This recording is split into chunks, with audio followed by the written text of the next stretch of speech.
Hey.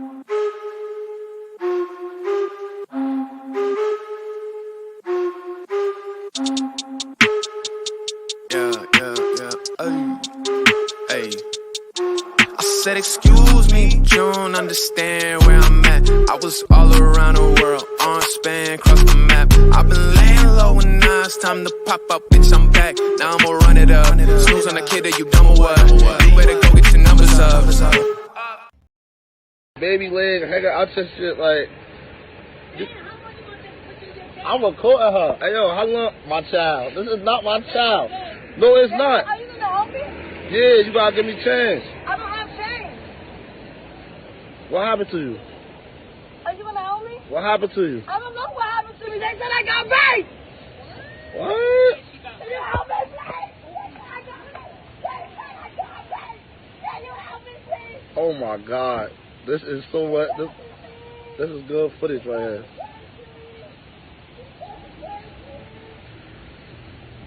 Hey, yo, come on. I'm gonna help you right now. Come on. Where are you gonna help me? I'm about to go get change for you. Okay, Hey, miss, you got change for a 20? You got change for a 20? They said I got raped. I don't know what's going on. I'm about to help you right now. Relax, yo. I don't know what's going on either there, Jasmine, but there's multiple factors to that like statement, just to be clear. Like, I'm not really sure in multiple areas what's really going on there. All I know is, folks, is that, of course, only something like that could only indicate yet another edition, whether it's Sunday, Wednesday, or Friday, of the MCU's Bleeding Edge live stream discussional show. Right? That I now have decided, although I've not gotten full approval yet from my special guest co-host, Jasmine, on every Sunday show. You can see her pretty ass with me. Sometimes just soloing out with me and sometimes rocking out with a full panel. Either way, it's good. You might get some bouncy titties more, like on the solo ones and whatnot, when it's just me and her, So there you go. That's always a plus. But either way, I'm not really sure what's going on in there, Josh. Can you break that down for me? What do you think is going on in that situation there with the whole baby leg deal and whatnot, everything and all that? Like, what would cause a person to feel it necessary to put the baby leg down there to begin with?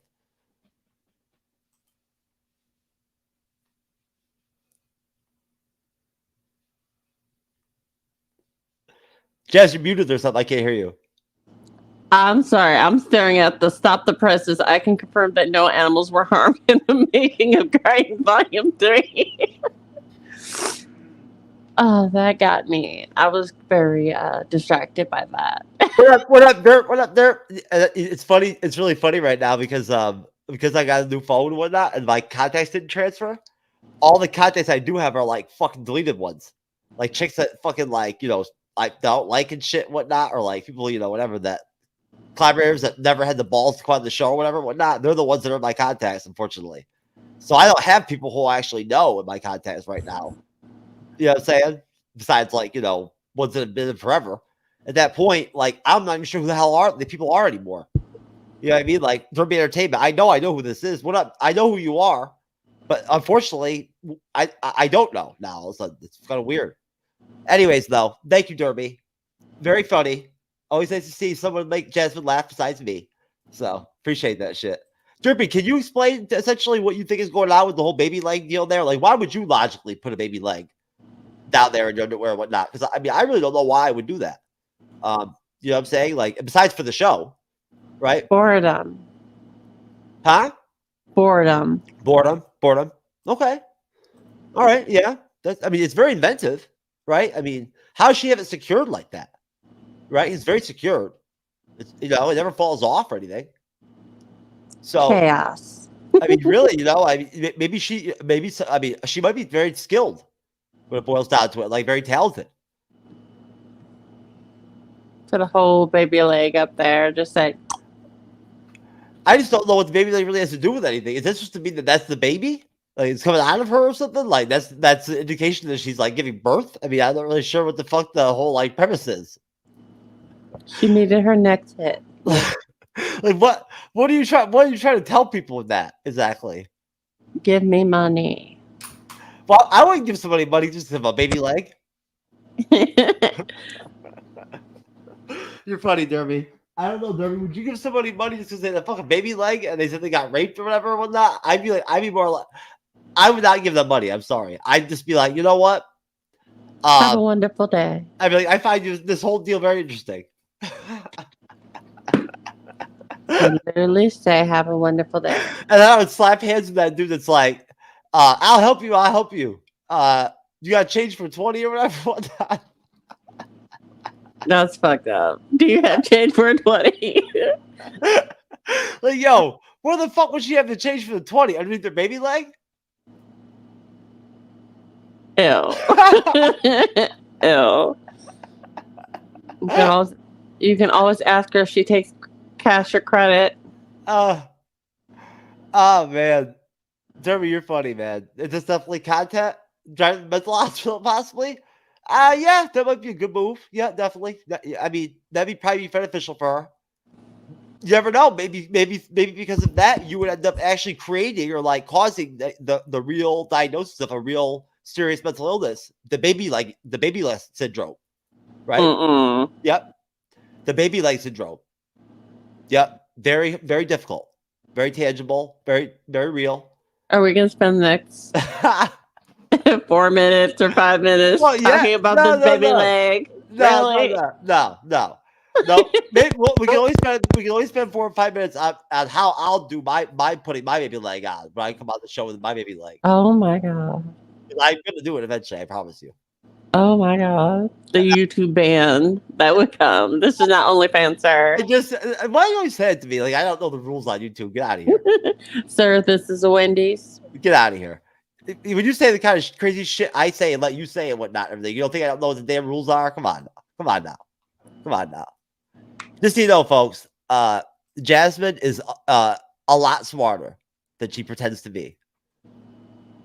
I think she just wants to get like ravaged. So she just like wants to like she's trying to get ravaged. So she's like trying to act like that baby like chick, all nuts and shit, but nice about it, right?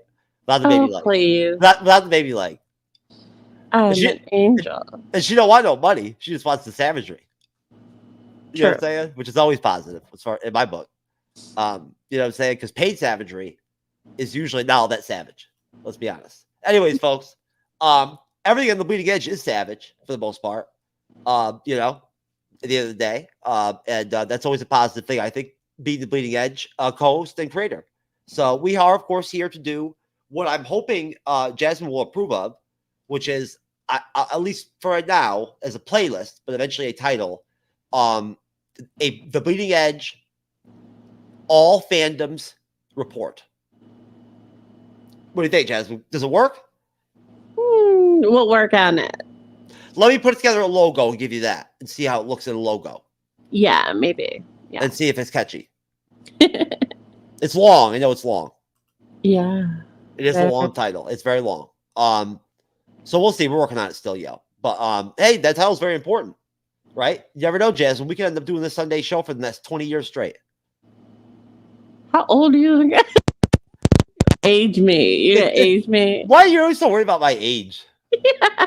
Jesus Christ. Jasmine, my age. Like, are you? I'm not gonna go there. I'll save it for a private conversation.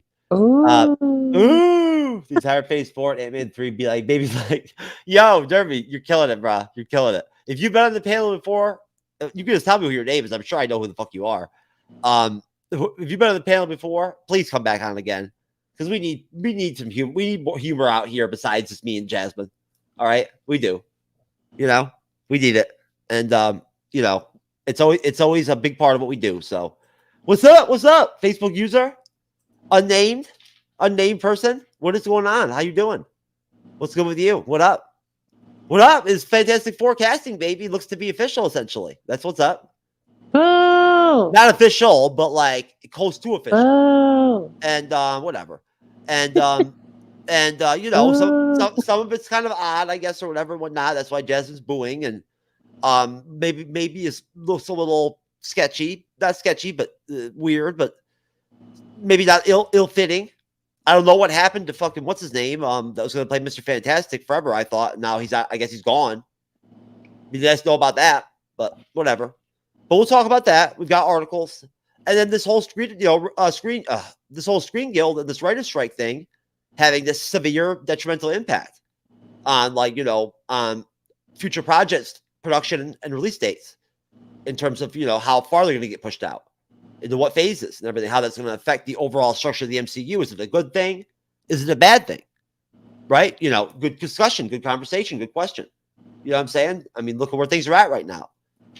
There's this heavy push, you know, and everybody seems to want to talk about it. People seem to be in favor of this idea that it would be a good idea for Feige and Iger to just slow down, right? You know, I don't care what they do with everybody else. I'm talking with Marvel Studios. I could care less about the rest of the stuff and whatnot, right? Well, Star Wars I care about too, but you know, so you tell me, Jazz, you know, really quick before we actually like launch into the Fantastic Four and get started, off the cuff, is it a good thing or a bad thing? Personally, I think from a Marvel Cinematic Universe standpoint, I think they do need to slow down. I do feel like Phase 4 was very rushed with a lot of their content. It felt very rushed. There wasn't a sense of reprieve or space between each of the projects. It kind of felt like every so often we'd be like, here's another one, here's another one, here's another one. We didn't get a reprieve or time to be like, oh, we miss, you know, Marvel or something. So I think it's good at this point because it didn't give much of precedence to other content creators like DC. They were constantly being compared to Marvel instead of Marvel being missed and letting DC like fly or fail on their own instead of being compared to, oh, Phase 4 or Marvel did so bad that, oh, look at what DC's doing, instead of just being like, oh, DC came out with a good movie or DC came out with a shitty movie, and it not just being loved because it was better than something else that came out with Marvel, you know? I do. And you know what I know? I know, folks, just so you know out there, if you ever decided to become a YouTuber and have a show like this, that you know you have a good guest, when you could ask them a simple question, they can give you an answer that's not very simple, you know what I'm saying, and make it kind of long, but yet it's really fucking solid, and it just expands into this fucking conversation that her and I could have for the whole show off it. You know what I'm saying? Just off that one question. That's a good fucking guest. Just to be clear, if you've got that going on with a guest at that point, you should probably keep her or him around, right? Or the tree person or whatever around. If that person, yeah, if they're a tree person, just make sure that you call them a tree person and whatnot. Tree beard. Yep, that's right. Hopefully, eventually, we'll get a tree person here on the panel. I'm trying. You know, they're hard to talk to, hard to get a hold of. They're trees, so you know. But either way, bottom line, the tree people eventually we're very into inclusivity here, so we'll try to get a tree person in here. It'd be very uncomfortable probably. Jasmine won't like it, I can tell. She will not feel comfortable. I will like it, of course. I will find it fucking hilarious and like funny as shit. And hopefully Jasmine will too. But well, in fact, I think we should let a tree person moderate the show. To tell you the truth, it could be really interesting. But no, anyways, folks, no, that was a great response there, Jasmine. Very good. And it brings up a lot of contemplative themes and whatnot, and everything that I think are sort of like very widespread. It can be very easily dived into and whatnot and have a conversation that that's very deep, right? And like very important and valuable. You know what I mean? In terms of looking back and looking forward. Okay? You see what I'm saying? You know? Yeah. Retrospect is good. Right? It is. And it's good to learn from your mistakes. At the same time, though, we're not in the room. We don't know what's going on in this when they're making the sausage at the Marvel Studios. We're not in those private meetings with Kevin Feige and the team. We don't know the decision process, the thinking. You know what I'm saying? We don't. So we're flying. We wish we could be a fly on the wall. I'd love to. Right? Just once. I'd love to. I love it. Honestly, I feel like Marvel's Phase 4 was not only dealing with grief, but also introducing characters instead of just throwing them into a film and then, diving into her backstory afterwards. Because it felt like a lot of the phases were one-offs. Like, they don't need another season or further explanation for you to enjoy anything else they come into, which I think is really awesome. But I do feel like Marvel needs to expand into making a MCU comic book realm so that things that they can't dive into during the film or the show can be further explained, and those gaps or plot holes can be, taken care of within those mediums. Well, that would certainly help comic book stores and people who make comic books and whatnot and everything, right? It would certainly help them. It would certainly drive sales. Yeah, right? exactly. Yeah. I mean, think about this stuff that we've talked about in that group I'm in on Meetup and whatnot, is the discussion about, for one of the persons I asked them was like, what was it like when they started to blend the MCU and bring it into the comics and whatnot, like the way they did, right? You know more about it than I would, because Jasmine reads more current real-time comic books in the last couple of years than I have. Personally, I think that they've only done it with a few characters here and there, and I feel like they don't do it enough for them to say it's the similar version of said character. They have the same name, same look maybe, but it's like they're a variant. What about just the MCU itself? Not take away everything else, all the other aspects. The MCU itself, what it did, the first 3 phases, we'll say, right?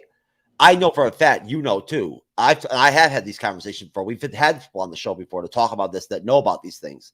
I know for a fact, and I read the articles that drove and spiked interest in Marvel comics. Oh yeah, definitely. I definitely did that across all demographics, all age groups, everything. Me too. That's why I started reading. Yep, there you go. Oh, there you go. But that's not to give take away the creation of the Blade films, the Fantastic Four films, the Daredevil films that came prior to the MCU, which also drove me to read individual comics relating to said characters. And we can make fun of some of those movies and whatnot, and joke about them and whatnot, maybe because of the quality of some of them or whatnot, or the casting. But at the end of the day, though, that doesn't ever take away from the fact that you're right. Like, if without those films, there is never an MCU. Yeah, and to this day, I still have my issues with casting now. When it came to the Netflix series of Elektra, because of who I grew up with prior, or the current casting or rumor casting of the Fantastic Four, due to my love for the original 2000s version, or how I feel about Blade's casting due to me being a Wesley Snipes fan. It's all those things that culminate to make being a fan interesting, and just being a fan to the point where you're not being a stan, which at that point you're being so against casting that you're just going to throw the whole thing out of the water. Even though I say I'm not going to go see something, I'm going to go see the movie. Because I'm not a fan. I'm a fan. That's so funny because you're so fucking intense and adamant about the shit with me on the phone and whatnot. About how you're, I'm fucking I'm not going to that. You're paying for it. I'm fine. Someone else. You got that. Yeah. You got that that drum effect going on with your auto here and there again or whatnot. Is it? Oh, hold on. Because you're moving? Is that what it is? No. It was happening again. You know what I'm talking about? When I told you the other night, you had it sounds like every once in a while there's that sound. That was because I tapped it. Okay, that's intense when you do that. It sounds like somebody's just beating a drum. Yeah, sorry. You know what I mean? Which I guess that's if you want that to be your thing, like Hammer, like Gunner. You know what I'm saying? Not you can do that, but it takes away from your actual good contributions, though, hon. Oh, I'm sorry. Yeah. It's not a positive drum, beat or whatever and whatnot. Our economist here at the Bleeding Edge, it pulls off and whatnot with his drum. Due to inflation, one good girl is now worth 1,132.13 bitches. And 2 1.75-inch penises. And a partridge and a pear tree. Anyways, folks. I know, Jasmine. I'm crazy. I know. So, no. Sure. Anyways, yeah, I know. It's okay. You like it. You like that I'm crazy. Don't lie. Most people do. I don't blame them. I like being crazy. But anyways, no, folks. Good points, Jasmine. Very good points. I didn't know you didn't tell me you were going to be bringing your AAA game today. You could have warned me. I had my coffee today. I felt like you only had at least just an A or AA day in you. Oh, you know what it is? We didn't do those Band-Maid reactions. That would have sapped so much out of you that I get it. You know, because you're such a weak ass. You know, you can't handle making content more than 2 hours long. I'm just kidding. I'm joking. I'm messing with you. I'm joking. You just have to be interested and like want to be there and whatnot and everything, and you'll do the fucking content. True. Right. Or and again, I was gonna make another comment, but I'll wait and save it and whatnot and everything. Because it's funny, but it's personal. Ooh. That's right. It's funny though. Anyways, though, some folks jokes we got to keep them within the team. You know what I mean? Because they're funny, but they're like our jokes, right? It's that simple, which we do have. You know, that's how it is over here. And if you don't believe me, catch me outside. How about that? How about that? might be hard if you live in a different state, but good luck. Maybe you could teleport over here. Yeah, I'll mail you asking. Yeah, there you go. Yeah, I'll mail you a punch in the face real quick. We'll see how effective it is. I'll write a depiction to you. I'll sketch it. No, honestly, I think that I don't know. There's never been anything like the MCU before. There's in cinematic history. In any form of entertainment like this. There's never been anything like that. That's what occurred in this overall. What they're still doing. This never happened before. It's they already broke records way back with what they're doing, whatnot, with disconnected films and whatnot, having franchises that just go on and on and on, film after film, essentially. Now we can, eventually talk about, just so we know, folks, Guardians of the Galaxy 3, of course. I mean, we can't pretend that didn't just occur. We're waiting. Not just team, not waiting. Jazz is going to see it on Monday, hopefully. And the whole team, which essentially the whole team right now, the team is to consist of me and Jazz and Cyber. We are the main MCU's bleeding edge until we find some motherfuckers worth being a part of it. You know what I'm saying? Which I haven't found any lately. And our collaborators and occasional guests will be here on Wednesday evening, 9:35 p.m. p.m. Oh, Jesus Christ. How can I botch that? I do it so good every day. 9:35 p.m. Eastern, 6:25 p.m. Pacific. Jeez, brain fog. We'll be live doing our Guardians of the Galaxy 3 Volume 3 review. I'm sure it will be awesome. And it will not be unified in positivity and like pure happiness. I can tell you right now, I already talked to Cyber about it, and his reaction to me telling him that I thought it was the best MCU film we've had since Endgame was laughing. He just laughed at me. He sent me an audio message of him laughing for like 17 seconds. That was his reaction. So what does that tell you? There you go. He will not be in agreement with me during the review. So there will not be any uniformed viewpoint. Unity in that. Yeah. No, we will not be all in agreement as to like the quality of that film. I can tell you that already. So, because people are out there just like flat out like beaming about it. They are.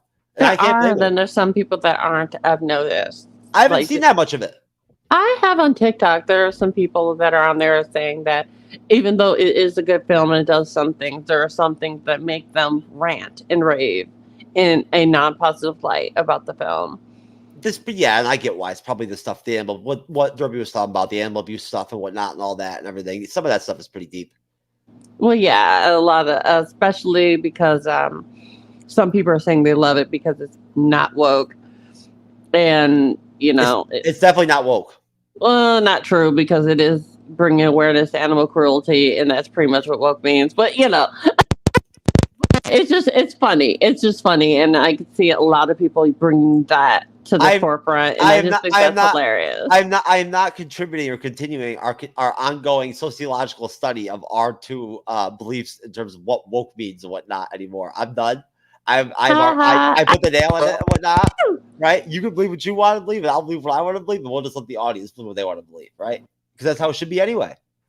You know what I mean? As long as we're in agreement in some things, Jasmine, I'm good with you, hon. We're straight.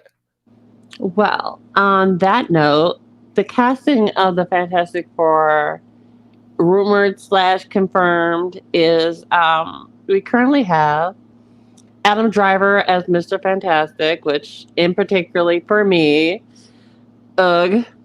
And Margot Robbie has been offered Sue Storm, which in particularly I can see, but I was really hoping to have a person of color for Sue and Human Torch in Unity, because they either make one white and the other POC, or just or the other way around, which was like Jessica Alba being Latina, a Latinx actress, and Chris Evans playing the Human Torch, which I feel like if they're going to go the route of a POC character, they should at least have them both match since they're related, instead of having like the adopted sibling or half sibling scenario, since you're trying to be comic accurate-ish because it's the MCU. So if you're going to do it, you know? How many fucking possible things can you put on one screen for me to X out of? A lot. I mean, are you fucking kidding me?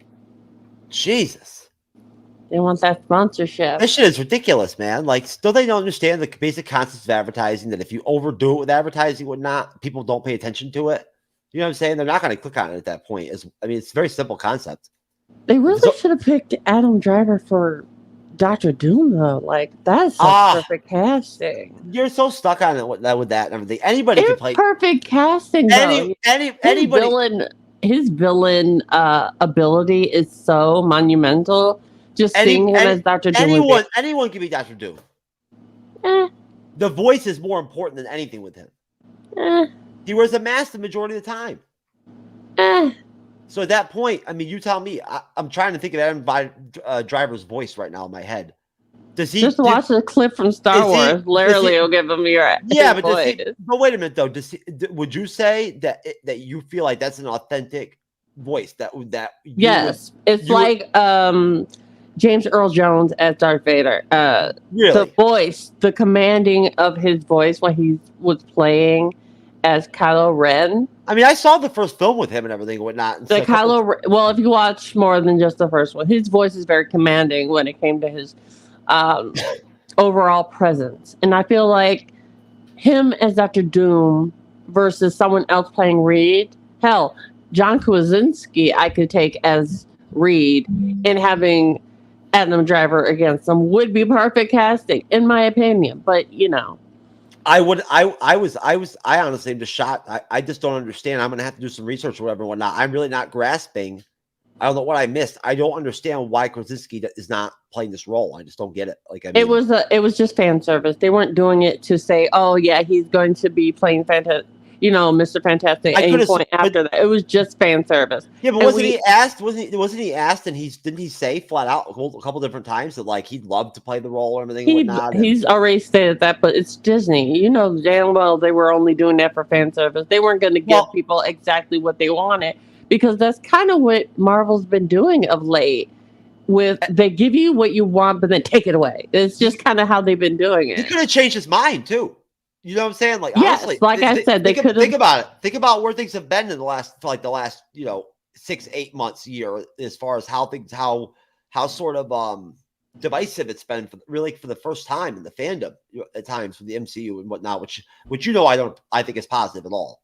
Yeah, I hate the fandom. I hate the Marvel fandom. I hate the Star Wars fandom in general. I like being a part of the Marvel fandom. I do. But being part of the fandom can get so toxic.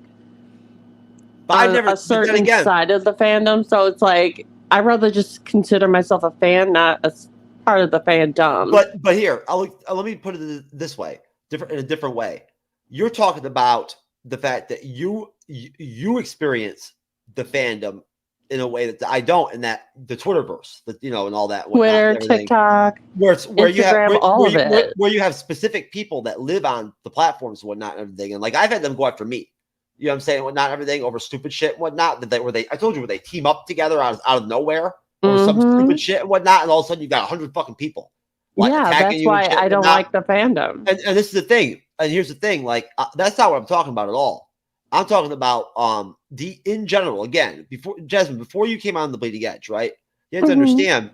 I made changes since we first started, and of course, I had my own personal issues too. On the same time that you and I are aware of, and whatnot. We don't need to talk about, but Jasmine knows I went through a bit of a rough time at one point, whatnot, and I was really dragging on some shows and whatnot, and wasn't really handling my business sometimes with the Bleeding Edge the way I should, and I wasn't very happy with it. But I'm not gonna sweat it and whatnot, right? We're moving forward.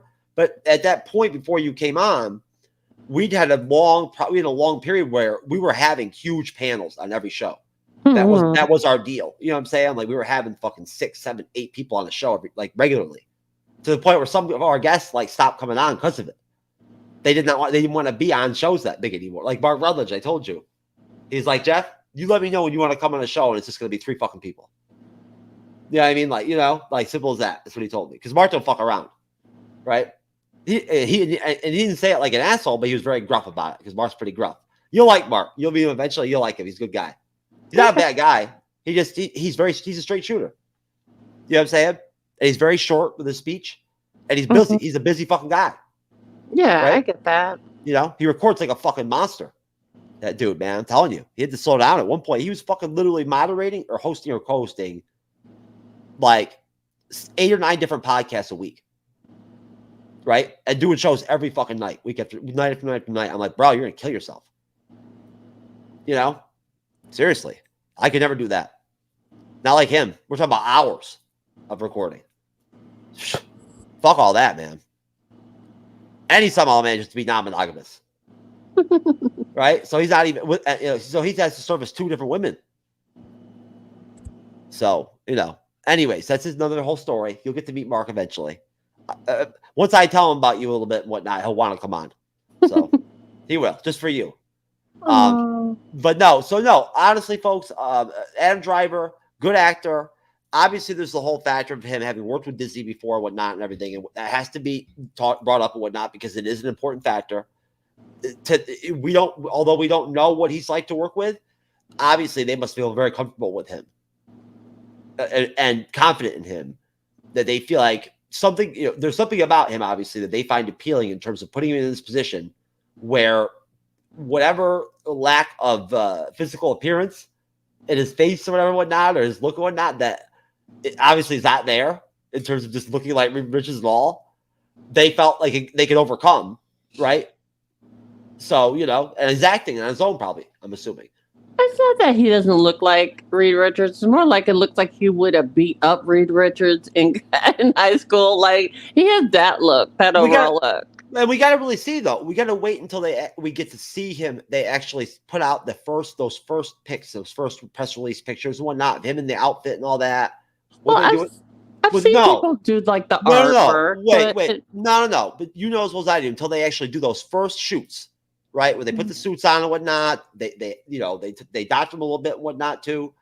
We don't know how well he can really look like Reed from the comics. We don't. Hope they cut his hair. Well, come on. What do you think the first thing they're going to do is? Better cut that hair. I mean, are they going to shorten his penis and then cut his hair? Like what? I mean, they do that anyway when with actors, they shrink the bulge so that it's not so prominent on screen, which is so stupid. Do they tape it down or whatever? No, they edit it. Oh. You look behind the scenes of the same, set in the same spot. They shrink the bulge so that it's not as prominent, which is so stupid. DC does it too. I'm talking about back in the day. I'm talking about back when they actually had sex scenes in almost every other film. Oh no, they had a sock. It's a sock. They put the, how the fuck is the giblets inside the sock. Wait a minute. How does a sock? No, wait. I'm talking about when they would have full on. You've seen older movies, haven't you? In the 80s and 90s, when they have sex scenes. Yeah, they don't. If you can't see anything moving or going in, it's usually a sock. Now they have a plate, a cup plate thing that goes over it. There's a lady on TikTok that works in Hollywood who says this is how they do the scenes. Have you heard of the stories and whatnot that are supposedly officially true? That there are some actors and actresses that have preferred and asked to just go ahead and have sex? Yeah, there are some that do that, and that's mostly just due to comfortability. They narrow down the room so that I think it's dope as fuck. Yeah, it's a few people. Halle Berry and what's his Billy name? Bob. Yep. Yeah, they did it. There's a few people that do it, but it's comfortability and I know what you're for talking about. me in particular. They limit the amount of cameras and whatnot and everything and all that. It's a very small Yeah, team. and the Yeah. people on there, yeah, in order to make things more comfortable so that they can, when they film it. But I still feel like it'd be awkward for me personally. If I won't lie to you, I never really thought about it. You know how off cuff I am, but like if I was going to do one of those scenes and whatnot, I think I would be the one. I would from an authenticity standpoint as an actor, wanting to be authentic, knowing if it was me now, that authenticity is my probably my biggest strength. It really is, not my looks or whatever, whatnot, my authenticity. And how important authenticity is in those scenes if you want it to work. I only want to do it in that way.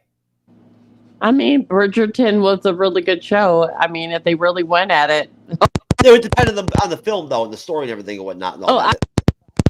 They did, because Bridgerton was very much about had those scenes in it, and I feel like they went that extra mile for that. Yeah, if it wasn't necessary, if it was just some short 5-second shit. Yeah, they don't need to, but for the ones that were longer, which there were some, I feel like they should have just went that extra mile. I feel like that would be overdoing it. Like I would almost feel unethical or something, or weird.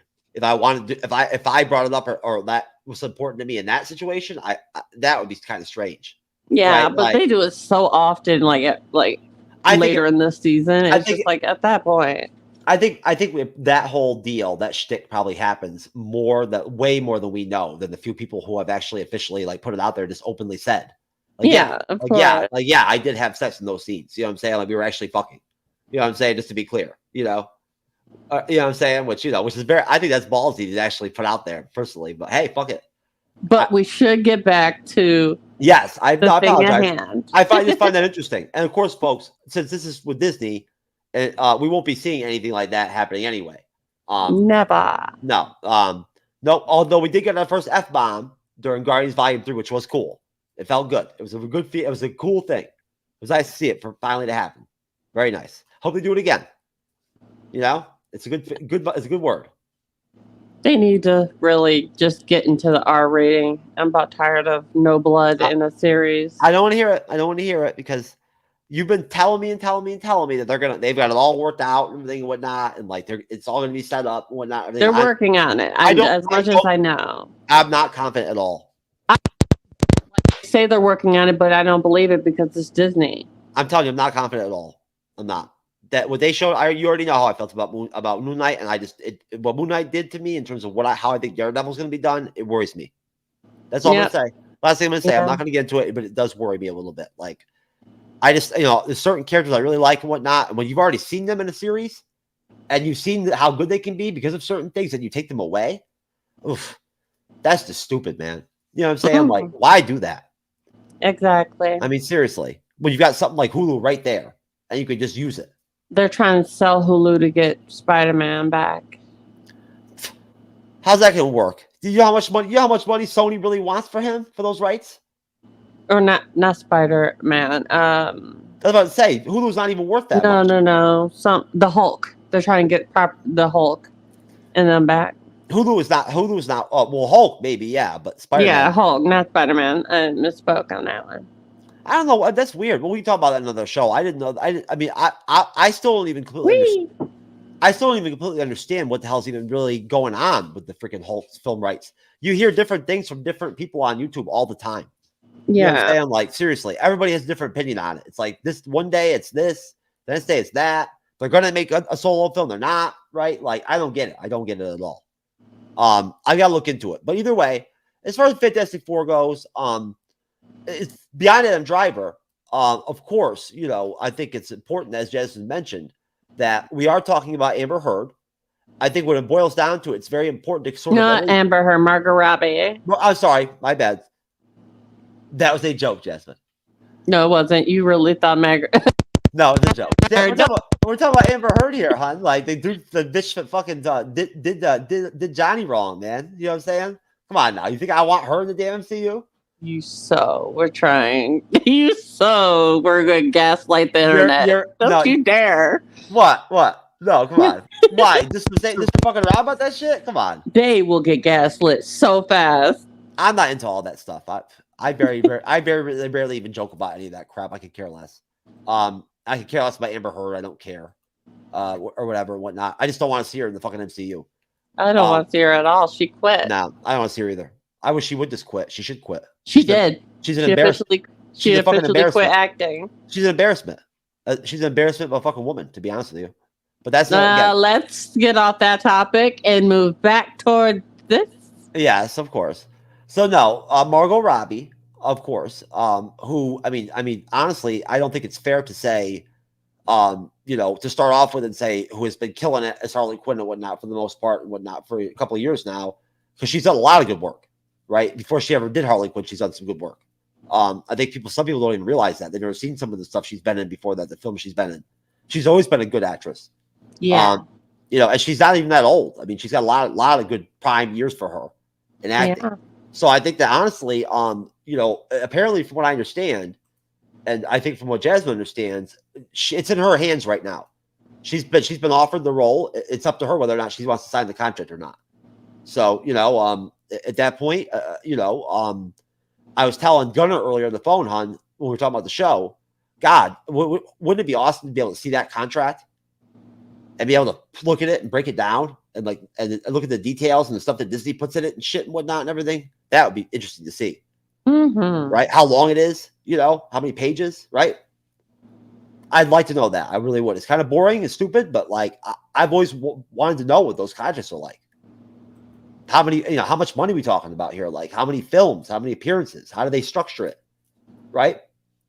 Either way, she has the contract. I'm assuming, and I'm sure you are too, Jazz, right? That is a long-term contract for probably 8 to 10 years or some shit like that. Yeah, I was thinking they don't do short-term contracts anymore. I feel like they're still doing the 10-year contract at best, depending on the characters they're trying to have you have. That alone right there is the reason why I just don't take them seriously. When they say they're not going to do certain stuff and whatnot and everything, I just don't believe them. I do feel like that they shouldn't have, what they did to Andrew, what was it?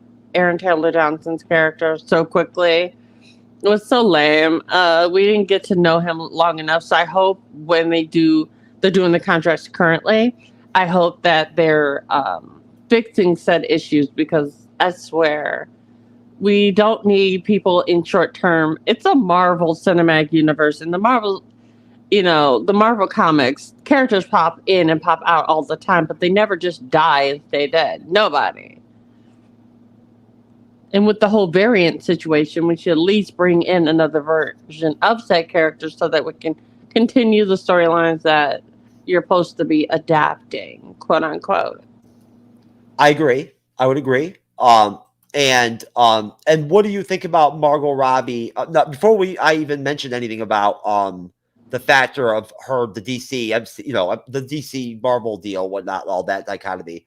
What do you think of Margot Robbie in general in terms of her ability to pull off and do a great job of with the character? Well, personally, like I said, I was really hoping they were going to put POC character, actors in the role of Sue Storm and the Human Torch, but yeah, I don't see anything wrong with her as an actress. I think her talent and her artistry work speaks for itself. So there's no reason to say that she wouldn't do a good job. And I think she'd be amazing. I just grew up so much on Jessica Alba's version of that character, and it's so beloved to me to the point where it just kind of feels like I didn't get closure on that. So it's like seeing that that contrast, that change is just like, I know they're going to be probably a little bit more comic book accurate with her powers, but the uniqueness of Jessica Alba's the way they used her powers in the original first Fantastic Four film was so interesting. It was like a mirage of her body or her being came out of her and then hit something and then shockwaves came out. It was really cool. So I think they went that route with Margot Robbie's powers, just, with her invisibility. I think would be really awesome. And I think she'll do an amazing job. I mean, currently she's about to be Barbie. Yes. Like, there's no doubt that she can pull this off at all. I mean, the way she did Harley Quinn when people thought she would never be able to do it, and people had to, bite their tongues because now look at her. She legit killed that shit. Exactly, and people were against that. So I will not speak ill of her because I know she can do the job. I'm gonna ask ChatGPT right now if she killed that shit or not.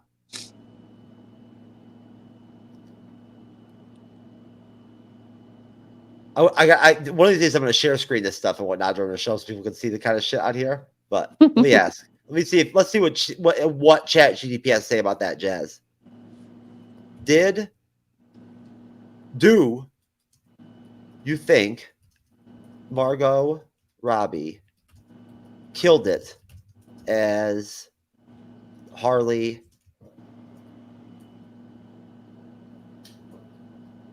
Quinn? As an AI language model, I do not have personal opinions or emotions. However, Margot Robbie's portrayal of Harley Quinn in the DC movies has received critical acclaim and has been received by fans of the character. She has brought a unique and dynamic take on the character, and her performance has been praised for capturing Harley's quirky and unpredictable nature while also conveying her emotional depth and vulnerabilities. Thank you very much. I appreciate that, ChatGPT, and I will tell you that in just a moment. There you go, folks. That is our secret shadow plug right there for ChatGPT. ChatGPT, I hope you're noticing, right? Just to be clear, because I'm doing it for you and us. Anyways, Jasmine, anytime you'd like to just, let me know if you have a question for ChatGPT, I'll gladly introduce it to it. It already knows who you are. Aww. It does. It already knows. It knows you're on the Sunday show and whatnot and what your title is and everything. Aww. It knows the cyber is and everything. Yep. ChatGPT is very interesting. Not that interesting, but kind of interesting. So no, that's great. You know what? And now let me ask you a question though. You seem very enthusiastic and not enthusiastic, but very, somewhat enthusiastic almost at the same time, very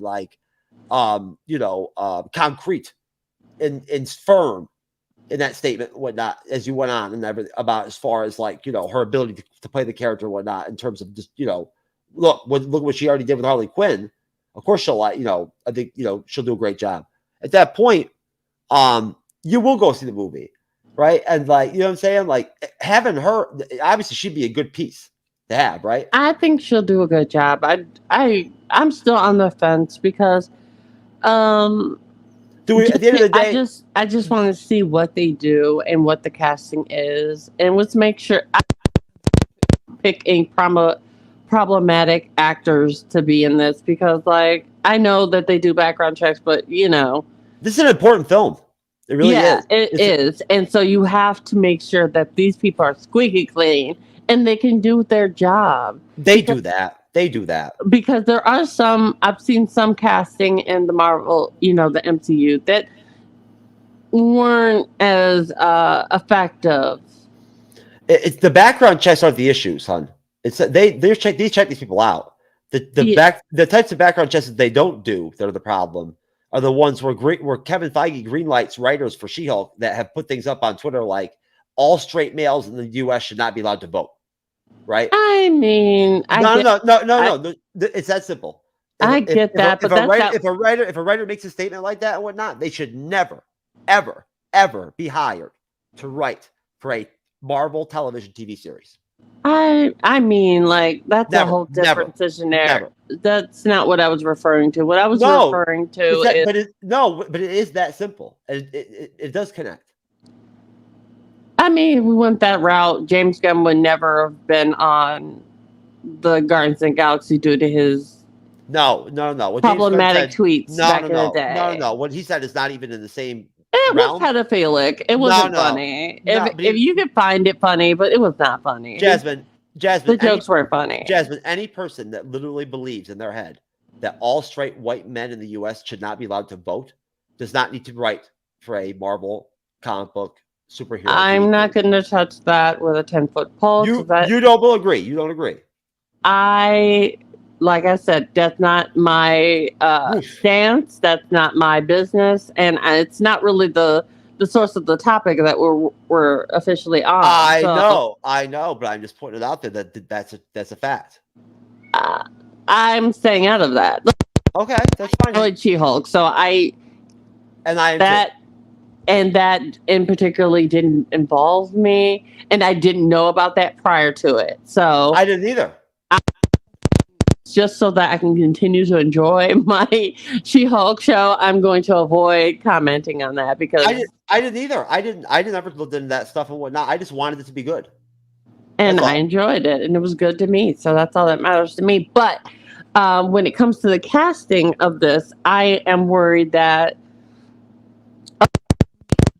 I know that fans and those of the Jewish community want a Jewish actor to play the Thing. What I'm hoping is if they're just going to go the all route of the comic book accuracy of an all-white cast, that's fine. But please don't make the one black character or the one POC character the Thing. That's because of the fact that he's just going to be a rock the rest of the time.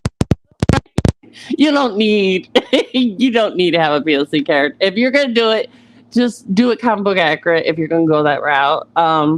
And please get somebody that's at least in the same lane as the original actor that played the Thing from the TV show S.H.I.E.L.D. Because the way he played the Thing was monumental in setting the bar for what fans are looking for when it comes to casting for the Fantastic Four for a said character. I mean, there's plenty of people that want the original actor that played Mr. Fantastic to come back, or at least he should have been the variant that got unalived in the Multiverse of Madness, because it would have had more of impact on people if it was that variant. And I also agree, because just having John Krasinski, I keep saying his name wrong right now, Krasinski, do it messed up, because a lot of people wanted that actor as their Fantastic Four leader in the MCU, and then just killing him off with the way they did. I liked it if it was the one from the early, the 2000s, because it would have been like, oh my God, they had kids, like that would have been a moment, Oh, well, let's see. Now, Paul Mescal is the actor that I could not think of earlier, Jasmine, that supposedly is potentially in the running to play Johnny Storm, Human Torch. Paul who? Paul Mescal, Mescal is how you spell the last name. It is kind of a complicated spelling. And I'm looking at it right now. I was going to pull an article up, but they're all over the damn place. Some of them saying that he's been offered the role. This one says from Comic Book Movie says it appears that he's already been ruled out. Oh, thank God he's that would make no sense, since depending on where they're trying to have these characters at, him being Irish and his sister probably, and Margot Robbie's not. It would. I'm just thinking in the context of sibling. Even if you can do an American accent, it's still like, come on. Oh, he is Irish. Okay. Yeah, I just looked. But you know that those Europeans can pull off the American accent. I mean, come on. We got they all do. Tom Hiddleston Holland playing Spider-Man, and he does an amazing American accent. I'm just saying. Oh yeah, we need. I think we need somebody that can do a Human Torch. That I still wish they would just brought back the original cast. They're still alive. It makes sense. Like Chris Evans is Captain America. No, he's not anymore. I'll get out of here. He's already they could just say, hey, he kind of looks like it. Oh well, and then move on. I don't want him back as the Human Torch. He already said he will never come back as Captain America ever. He said he'll come back as the Human Torch. I don't want him to come back as Captain America. Honestly, I don't. I don't think the MCU needs any of these big fucking like cameo shits or whatever and whatnot with the classic Phase 3 characters and whatnot at all. I don't think I think they never should have killed him off, but that's just me. Whatever. I don't even want to go into that. But no, I don't think it really does anything at the end of the day. Like, especially if it's not done right. Like, you know what I mean? Like, we don't need freaking Tony. We don't need Tony to come back and be an AI or some shit or whatever, or be a whatever. Well, that's accurate. So technically, they should really go that route, even if like they should. It's comic book accurate. It's what happens in the Ironheart comic. So no, that's true. They should go that route with that, and then it gets destroyed at the end of the season or whatever. I'm saying it doesn't have to happen. They don't need to do it. That's all I'm saying. That's all. I didn't say they shouldn't. I said they don't have to do it. I don't feel like they should feel like they're compelled or they're desperate. Well, I get that, but I also agree. Marvel, the MCU is so far from what the comics are at this point. Like, they try to be in line, but they're not. You know what I mean? Like, it's like a level off because a lot of things that they do isn't quite comic book accurate. And we notice, but we just kind of deal with it because sometimes the writing's good. No, I get you. Sometimes it is and sometimes it isn't, unfortunately. Exactly. Like Ragnarok. Well, yeah, that. It was fun. It was a fun movie while other people hate the Thor the Dark World. Hey, I think Thor the Dark World is the best thing fucking since sliced bread compared to Love and Thunder. So I love Love and Thunder. Because of the goats. Because of the fucking goats. But that's all. I technically enjoyed all three of the Thor films. They're just unique in their own ways, in my opinion.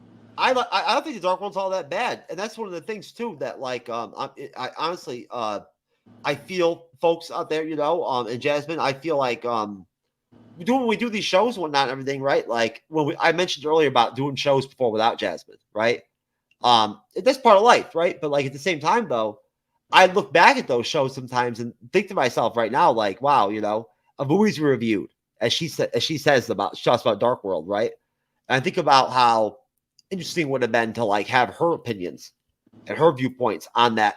When we did Thor to the Dark World together, you know, all the good folks that were on that one. I can't remember who they were because when we did some of those reviews and whatnot, everything, the panel was totally fucking different for everyone.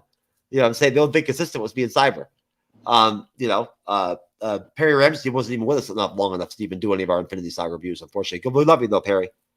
But no, honestly, because what you find out is that a lot of times, and this is a shared thing. This isn't something I experienced. This is something I experienced with my friends, collaborators, guests that would come on.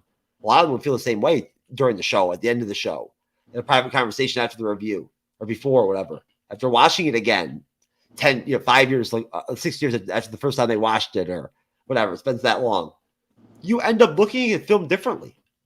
You see it differently a little bit. You know what I'm saying? You see strengths in it or positivities in it maybe that you didn't quite see. Right? Or you, over time, you learn to like appreciate aspects maybe later on that you didn't appreciate back then. That's all I'm saying is, just, you know, it's interesting. It really is. How, like, you know, for the longest time, I was one of those people who would say to people, oh God, Thor the Dark World's the worst fucking Marvel movie ever. It's fucking terrible. You know, whatever, you know, until Captain Marvel came out. You're right. And then, and all that, you know, whatnot. But, no, and then I look back now and I'm like, you know what? Like you said, it's actually a pretty solid film. Yeah, I liked them to begin with. I mean, some of them aren't as have the rewatchability as others, but if I watch it, I won't say, "Oh, that movie sucked." I'll just say, you know, it's not my fave. Thor 2 is not that much, really not that much better than Thor 1. To be honest, the whole three films is just Thor grieving over and over and over again. How he deals with that grief. That's how I feel about it. Sort of. In the first Thor, he loses his brother, so then he's like grieving his brother in the first part of the second one, and then of course he's not dead, and then and then he dies, and but he also falls in love. The Infinity War Saga, and then he shows up, and then and he falls in love, and that arc. No, that's And what then I'm saying. and then they break up during the process of all that, and then Sure, but it's Infinity later War on, happens. though. But it's later on, though. Yeah, but I'm just saying, like, it's grief in general for his entire character arc is him dealing with grief, loss, all that, just due to everything that's going on. By the time he gets to the third film, it's him accepting that grief and moving on and finding something else to live for, and that's when he gets the girl, and he takes care of her, and now he's a father. That is how I see the third film. You're saying that you have about the fourth film, because the fourth film is when he gets the daughter. No, isn't it? Ragnarok's the third film. There's four. It is? You tripped me I out didn't over here, man. I'm like, what the fuck are you talking about? I did not realize that was the fourth film. Out of my count, I forgot about the Ragnarok count. My bad. Is it you moving, or is it your cats that causes that like tapping noise or whatever whatnot? Just due to the fact that they keep going by me and brushing me, and I keep looking to go see what they're doing. I'm only mentioning. I'm not like trying to hate on you. I'm only mentioning it because it takes away from your ability to talk, because it drowns out your voice. Yeah, I understand. This is really shitty headphones. Well, you know what, Cheese? All you do is let me know that. Oh, my last one's broke. Silly. Get these cheap ones. Well, hey, communication is always a positive thing, hon. We'll talk about later. We'll talk about that after the show. But that is basically my overall thought of the Thor. And when you think about it in that retrospect, it gives you a little bit more appreciation for the Thor film, even though it's not a perfect film, but overall it's him accepting, what life gave him, the passing of not only his brother, his mother, his father, and the girl he loved. And now he's able to move on and find something else to fight for, which is the little girl who now he's taking as an adopted daughter. And then we move forth. And I like that. And even if they don't bring him back, I feel like his character overall has been completed. Like his whole character arc. They could take his adopted daughter and fucking baby Grogu and shit and put him in a bag and throw him off a fucking cliff. As far as I'm concerned, I liked the daughter. I thought she was pretty cool at the end. That leap was awesome. I could care less. Well, of course, you've only seen her at that ending, so of course you don't feel anything towards that. But I think that if they move forward with her with the Young Avengers, I think they can do something interesting. Hey, you know what? If they can make anything good come out of that fucking shit show, I enjoyed it. It wasn't that bad. I mean, it had, like I said, it had issues. There was a lot of stuff cut out that I saw. It was originally supposed to be a much longer film. And they are you kidding me? I might have to kill myself at that point. No, there was a lot of stuff that was cut out that would have gave more context, and it was less. From what I heard, it was supposed to be a more serious tone film, but they cut out majority of that stuff. They cut out all the films that where Christian Bale did look like a fucking clown. I feel like only had a certain amount. He didn't have enough time to work out and stuff in order to, because he already came off of a film where he had to lose weight. So I thought you were going to say that they didn't give enough time in the film. They didn't give enough time in the movie.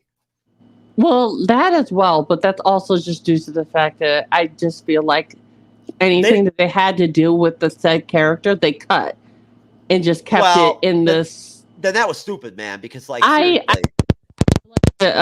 what I heard, it was supposed to be it was leaning a little too towards R, and they wanted to keep it in the PG-13 route, so that's why they cut it. That's what they do in a majority of these films. I found out a lot of the Marvel movies get scenes cut. Every single Marvel movie has scenes cut. Yeah, it's a part of post production. I just feel like they need to just do a comic to just put that out. And that happens every movie. They always cut. I know, but I mean, like the things they cut out, they should just. Supposedly they cut like an hour and a half out of Doctor Strange Multiverse. Oh, I know. That was also a movie that was it was too R-rated. But you know that like they will eventually release the version that will have, or they probably already have in some cases, that will have all that extra footage. They say that, but they didn't do that for Age of Ultron or apparently they were supposed to re-release No Way Home, but they never did that. And that was supposed to be the longer cut, and they were supposed to release that in theaters. Never did it. Like, they say they're going to do something, but my enthusiasm or hope for that is particularly low because they've missed that mark repeatedly by saying they're going to do it but don't do it. I never even buy the DVDs that have the extended version stuff in them and whatnot. Anyway, I always buy the cheaper ones. I think I'm gonna start getting the longer ones. I ever convinced me that's worth it to get. Oh yeah, it really is. Like Lord of the Rings, the longer version. Oh, Lord of the Rings, yeah. Oh yeah. So like, I can't doubt it, but I just feel like the MCU in a whole needs longer versions of all their movies. Oh, and not only that with Lord of the Rings though, but on top of that, stuff like actor interviews and stuff like that and whatnot, all that crap too. I like that stuff. I do. I won't lie. I enjoy that stuff. The actors and whatnot, and actually just talking about the roles and whatnot, what it was like to be on set, all that and whatnot. I don't know about you, but I like that stuff. I do. I enjoy that. I enjoy when that's a part of things and whatnot and everything. You get to experience that kind of thing and understand how they see things from their perspective, right? It's interesting. I find it interesting. I like it when sometimes when they do the they have the actors or actresses come in with a director or like, one of the team, and they react during whole episodes like they did in Game of Thrones, right? Like, where they do the whole episode and they're like talking the whole time in the back. Have you seen that before? I know they used to do that with the Fox movies and like the Lord of the Rings films where you get to hear them doing the commentary. And I think they need to do that because it'd be a lot more fun to rewatch something with the commentary of them watching themselves do something for the first time. I can tell you right now, after Last of Us, I'm going to make sure that we do more of all of that. And anytime we do HBO studio stuff or whatever, whatnot, they've got extra stuff that we can watch or whatever, whatnot, like where the directors talk about the shows and their premise and their thinking and how and their planning and whatnot and what they wanted to give us in an episode or whatnot, so we can kind of understand more what they were really trying to express to us throughout the story in an episode or something when we review them. I think that this stuff is really valuable. I do, personally. When you're reviewing, it really helps, I think. It does me anyway, to understand their mindset and what they're trying to give you. Right? That way you could kind of like look at it and look at it and say to yourself, like, did they follow that or didn't they? Did they sell it or didn't they? Right? Well, I hope if circling back to the topic at hand with the Fantastic Four, I do hope that they do cast someone younger than Margot Robbie due to the fact that in the comics, Johnny is younger than her brother, and having them around the same age range is just off-putting. And Reed is like 14 or 15 years older than her too. Yeah, so and Adam Driver's like young, so like I just feel which in the comics back in the day was kind of a little bit of a weird situation, whatnot. It was like a DILF situation. Yeah. And if you think about it, that would have meant that they met when she was like 16. Yeah, you know what I'm saying? Yeah, it's giving very much. Now it's giving MILF energy. Like they said, let's flip it on its head and. But I don't know. That's another reason why I wasn't a fan of the Adam Driver. It just didn't fit the comic book where they're not close in age. They can make that work, though. You know that. For me, it's still gonna be a little icky. It's giving very much Aaron Taylor Johnson as wife. But you throwing shade. Anyway, I do think that. They should be very picky with the last two cast members. I really hope that at least with The Thing, they bring back him dating a black woman. I thought that was really cool for the original. I'm down with it. With her being blind. And I thought that was so cool. And the fact that she didn't care that he was a rock and that helped him with his self-esteem and the wedding day between Jessica Alba and the Reed and it being, destroyed. Those memories are so captivating for me. So I just love to see if they just kind of integrate them smoothly into this one, just small things. It could make me easily overlook the casting.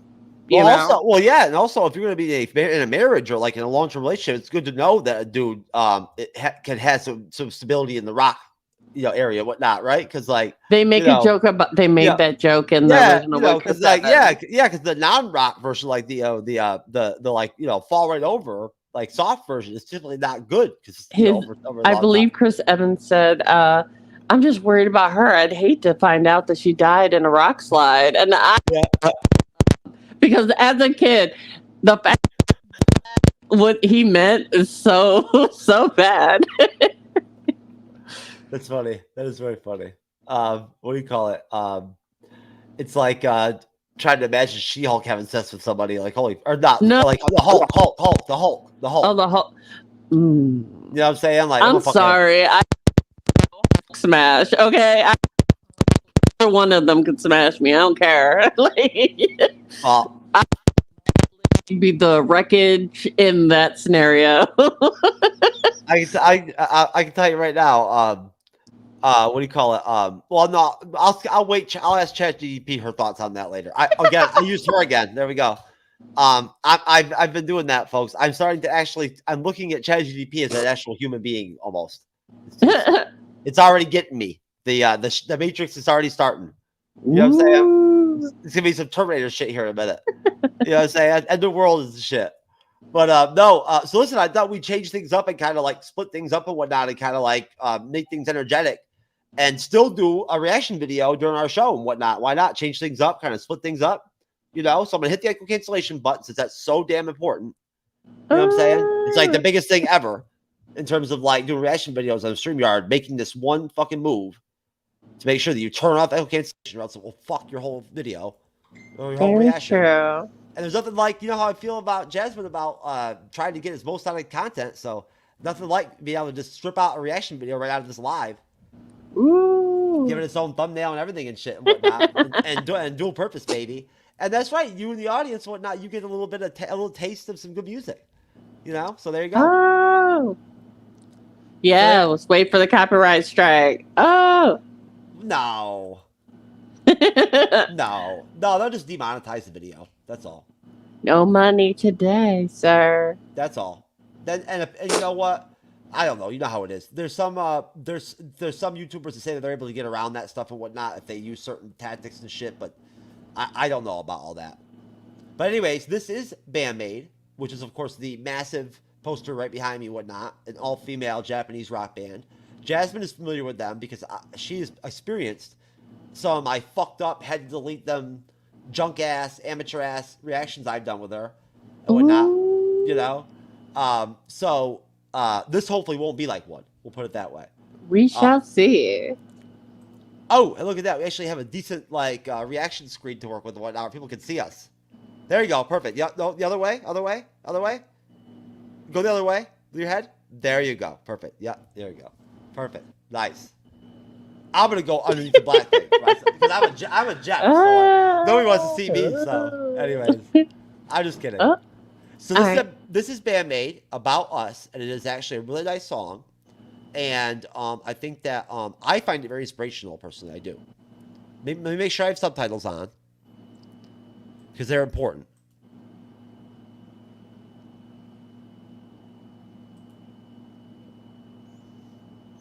And I will leave the volume down a little bit too, so we can talk.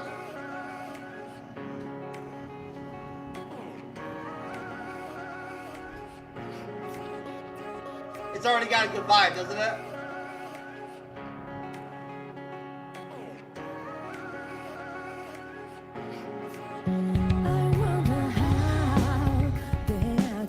That bass line is so nice.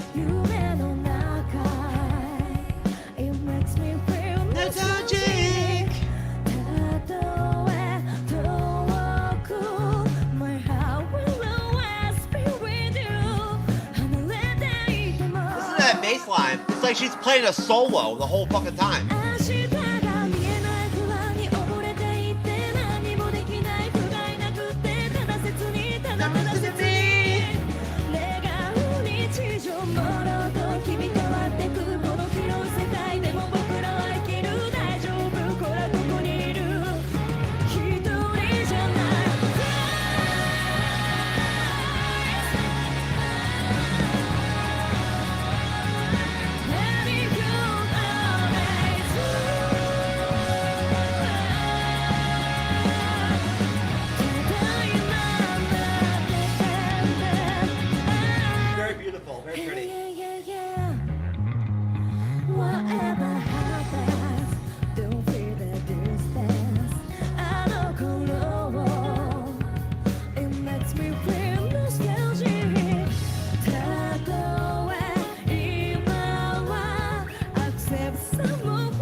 I'm so proud. This is my favorite band.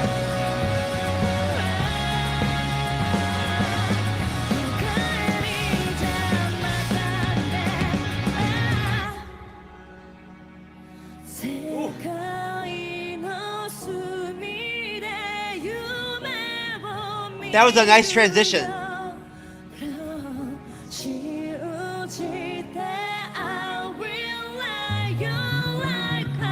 Yeah, that Misa just fucking kills it, this song.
I love it.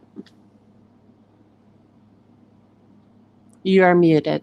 Ah, I know. Thank you. I love it. I love it. I knew you would. I knew you would. Aren't you glad that one's very much gives me like a lullaby, something I can go to sleep to. Something if I'm stressed, I can calm down to. Did you get any goosebumpy type shit during that? I probably would have if I didn't have my air conditioner blowing right at me. Okay. Because that the escalation into those harmonies, where they have like the main what do you call it, chorus or whatever part right there where they lead up to and whatnot, and everything, where Miku jumps in and whatnot and everything, and they do their she drops her vocals in there. They have that sort of escalation. Is like really powerful, right? And I really love how they use simple things, like simple concepts like pace, right? And very simple build-up, right? Along with talent and like being good at playing their instruments, Yeah. where they can do interesting things. Like I said with Misa, Mm-hmm. Did you hear that bass line? I mean, it wasn't even like a standard bass line that she was just looping throughout the song. She was playing like one fucking solo at one point for like 2 minutes straight. Well, it was giving me very much 1,000 Words from Final Fantasy X2, vocally and like the instruments. It was giving me very much that. I don't know if you've ever heard the song, but she's also K-pop. What is it? It's 1,000 Words from Final Fantasy X-2. It was one of my favorite songs from a video game ever, and it was also by a K-pop artist. So personally, that's very much what it was giving me vocally while she was singing. It was just bringing me back to my childhood of playing this game, and I couldn't sing. That's why I just paused my mic, because I was like, I'm not gonna be able to talk. I'm in my mind right now. I'm seeing Final Fantasy, like a cutscene in my mind, and just visualizing the artistry of the words. Because as I'm reading the words to go along with the song, it's such a peaceful, she has such a peaceful and calming voice. I know. And powerful. Very powerful too. And then you had the melodies, the drum solo, the background vocals, just all together, just your co-vocals going together. It was everything for me. I told you from jump. One of the things I did tell you right off the bat was one of the things I loved about them the most was their harmonies. I just think they're unbelievable. Yeah, and that's very much what was very, very nice for me, and I enjoyed that. No, I mean, I think some people don't realize that like not every band can perform and pull off good harmonies. It doesn't just happen like that. You know what I'm saying? It's an automatic thing, right? That's locked in. Everyone can just jump in and they can be a backup vocalist and harmonize with lead singer. It's gonna be fucking dope. Like you know what I'm saying, live, especially live, right? You know what I'm saying? Like now that's live, but it's cut, it's mixed. Right? Yeah. The music is the sounds have been balanced basically, right, and everything and whatnot, and like cleaned up. But that is them live. It is actually how they sing, how they play, how they sound. It's just cleaned up a little bit, filtered a little bit. Yeah. But still though, and I'm not going to go long about this, but just. Do you and I look, Jasmine? I'm nowhere even close to being freaking like musicianly knowledgeable. So I'm not even really asked you like if you know much about music, but I don't know shit about it. I learned from like the other reactors that react to Band-Maid and whatnot more than I you know what I'm saying? Like this, I learned from them. And particularly my knowledge of music is vastly different from other people because like what I may like may be a whole different. I mean, from a terminology standpoint and being able to like understand music, the concept of like writing songs and stuff like that. Yeah, like at one point I wanted to be a singer, and so I tried to learn how to write, and then at one point I wanted to be a drummer. I tried all these little different things, and they're all vastly different spaces, and they take vastly different talents. And to be able to culminate and have them come together as like this beautiful harmonized flow that Band-Maid clearly has is a masterpiece in itself. And it's something I enjoy very much about this band. From everything you've shown me so far, they have had this flow and this ability to tell a story with, even if you didn't have her vocals in it, they would easily be able to tell a story without needing words. That's right, because we did Onset and whatnot, which we're going to redo again, and we will. And whatnot, but you've listened to them do an instrumental, so you already know that without Psyche, they can kick your ass and fucking just like straight out kill it. You know what I'm saying? Yes. They can take Psyche right out of there if they want, and then just fucking whatever, And shit, Miku can even sing if they and whatnot, and it'll work for the most part. You know what I'm saying? Like not quite as well. If you look on YouTube, there are some videos you can see of her actually singing, like them like letting her go out and sing the songs herself solo, and she does. Really? Yeah. Okay. But it sounds very different, though. Of course. Well, yeah, because people you can't mimic. Yeah. Yeah, she doesn't have a voice like Psyche. You've seen her do a little bit of soloing and whatnot and everything, and it's just totally not different. Vocally. I've seen her do something different when it comes to songs, but not with when it comes to Yeah. like No, you know what? I'm sorry. I didn't show you. There's a couple of songs and videos where they do have some back and forth. Well, she'll jump in and she'll sing a few lines. Okay. The song and whatnot on her own, and they'll kind of go. You know how they like to go back and forth. They play around with their harmonies, right? Mm-hmm. They like to add a little bit of like hip hop, R&B, like pop type infusion and stuff and whatnot, almost into stuff. Honestly, there's a couple songs, like 2 or 3 that I've never showed you before, where I swear to God, you'll see it. Psyche raps. She does, like basically, like yeah, she does. Like she's basically flowing, like she's fucking like spitting at one point and during a couple of songs. Like no joke, for short like periods. I swear to God, it's the only way I know how to describe it. Well, I'm definitely excited to whenever we do that. It doesn't sound like freaking like Biggie or some shit or whatever, whatnot. I'm just saying, like she's spitting. I know, I get it. Yeah. Here's another artist I was going to say that the lead singer reminds me of. Her name is Koda Kumi. She's another one that she reminds me of. When I was hearing her in this song, that was immediately who I thought of. And she was like the first K-pop artists that I came across. See, now remember, this is J Rock. Yeah, This isn't but K-pop. no. I'm just saying, like, vocally, a lot of I haven't listened to a lot of J related artists. So majority of my knowledge or history when it comes to listening to any music happens to do with the Korean side of the I music understand. industry. I like some of that stuff.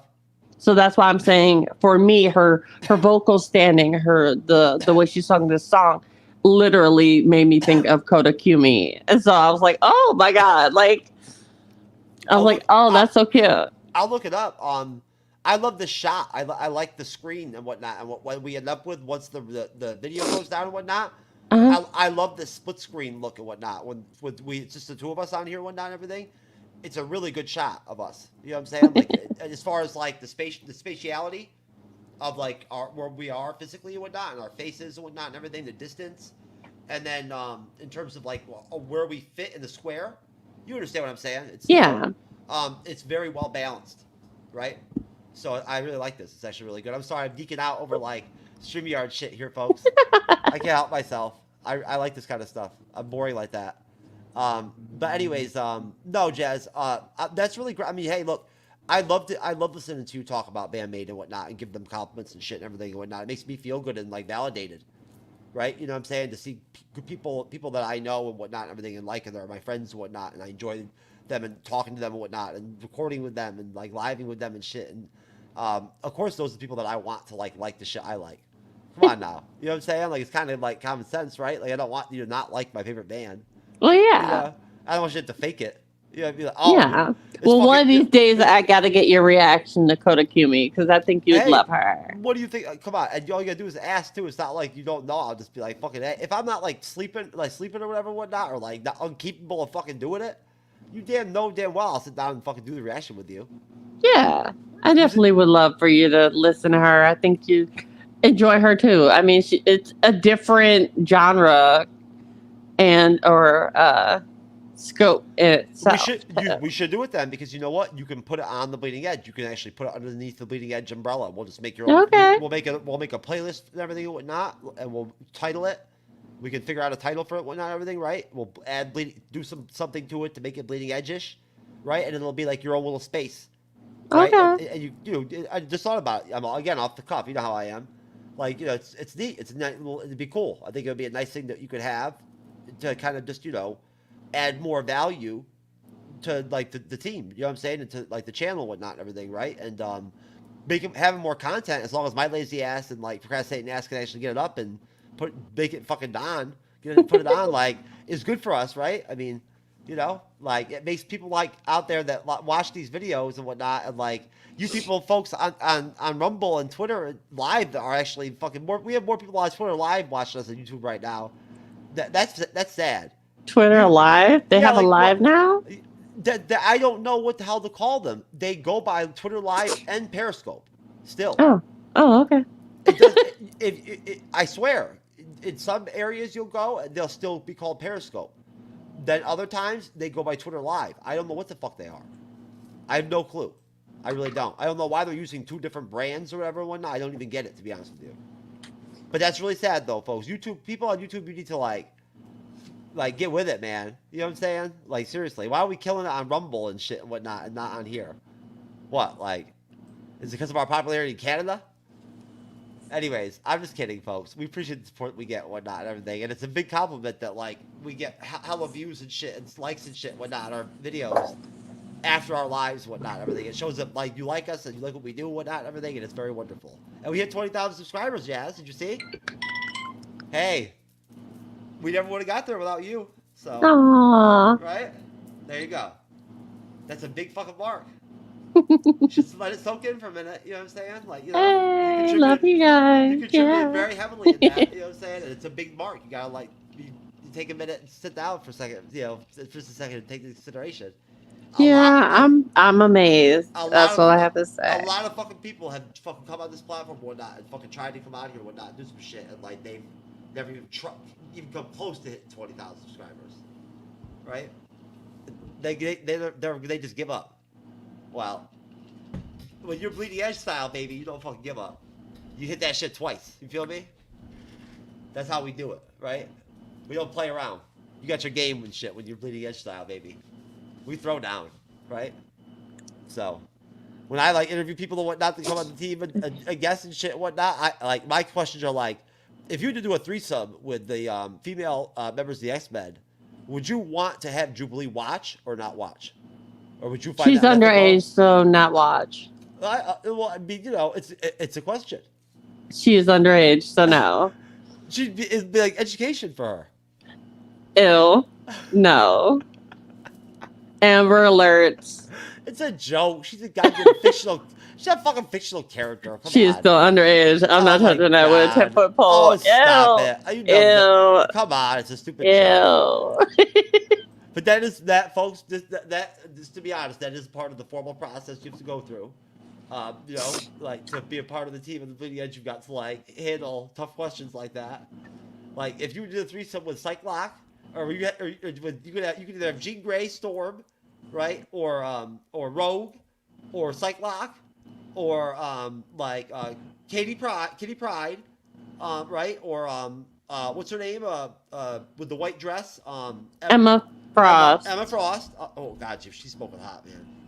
Holy shit. It would literally be Aurora, Like, who would you pick? I'm gonna put that up on Quora. Emma Frost, and Yeah, I've never asked anybody. I've never even thought about putting Emma Frost into the equation before. That really changes the game. She's a fucking freak. She's probably the biggest freak out of all of them. and Jean Grey. It would have to be because you'd have to have two psychics that know exactly what you want during it. No, for That variety. No, plus she's a redhead.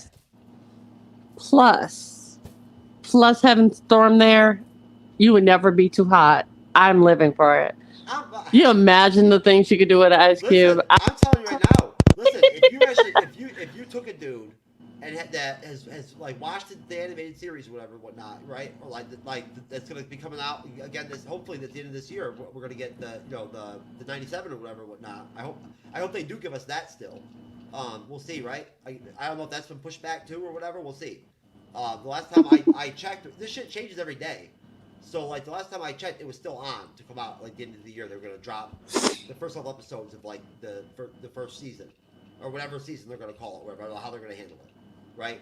Where if you read these X-Men comics in the 80s or the 90s, like, right? Those versions of them, right?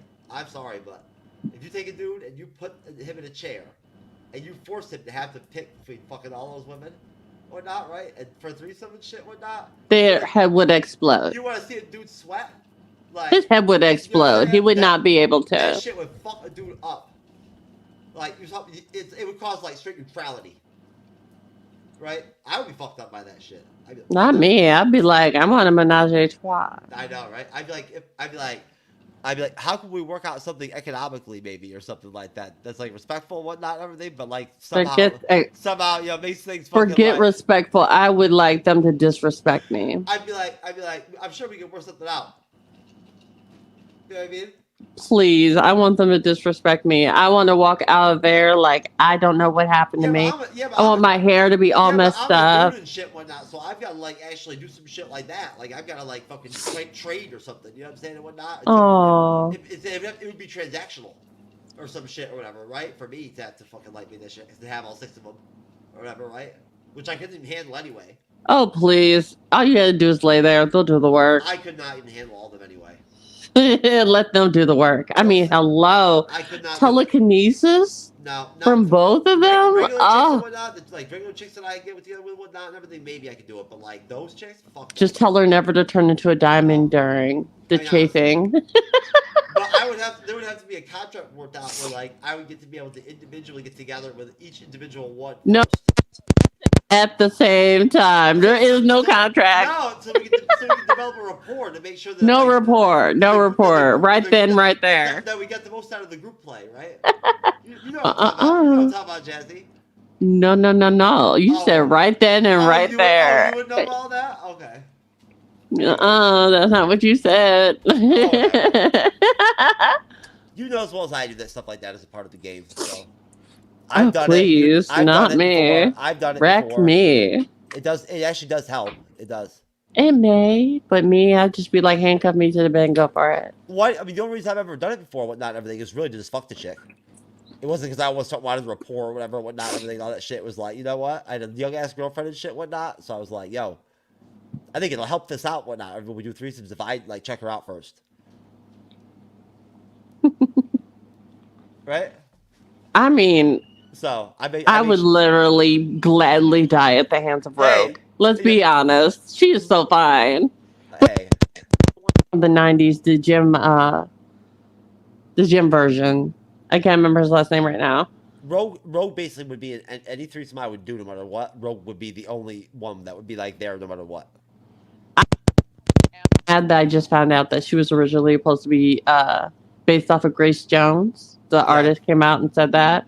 So her finding out that the could have been black made me love her even more. Like, I was like, fuck! What they did to Rogue in the fucking those Fox X-Men films was pathetic. It really was. And like,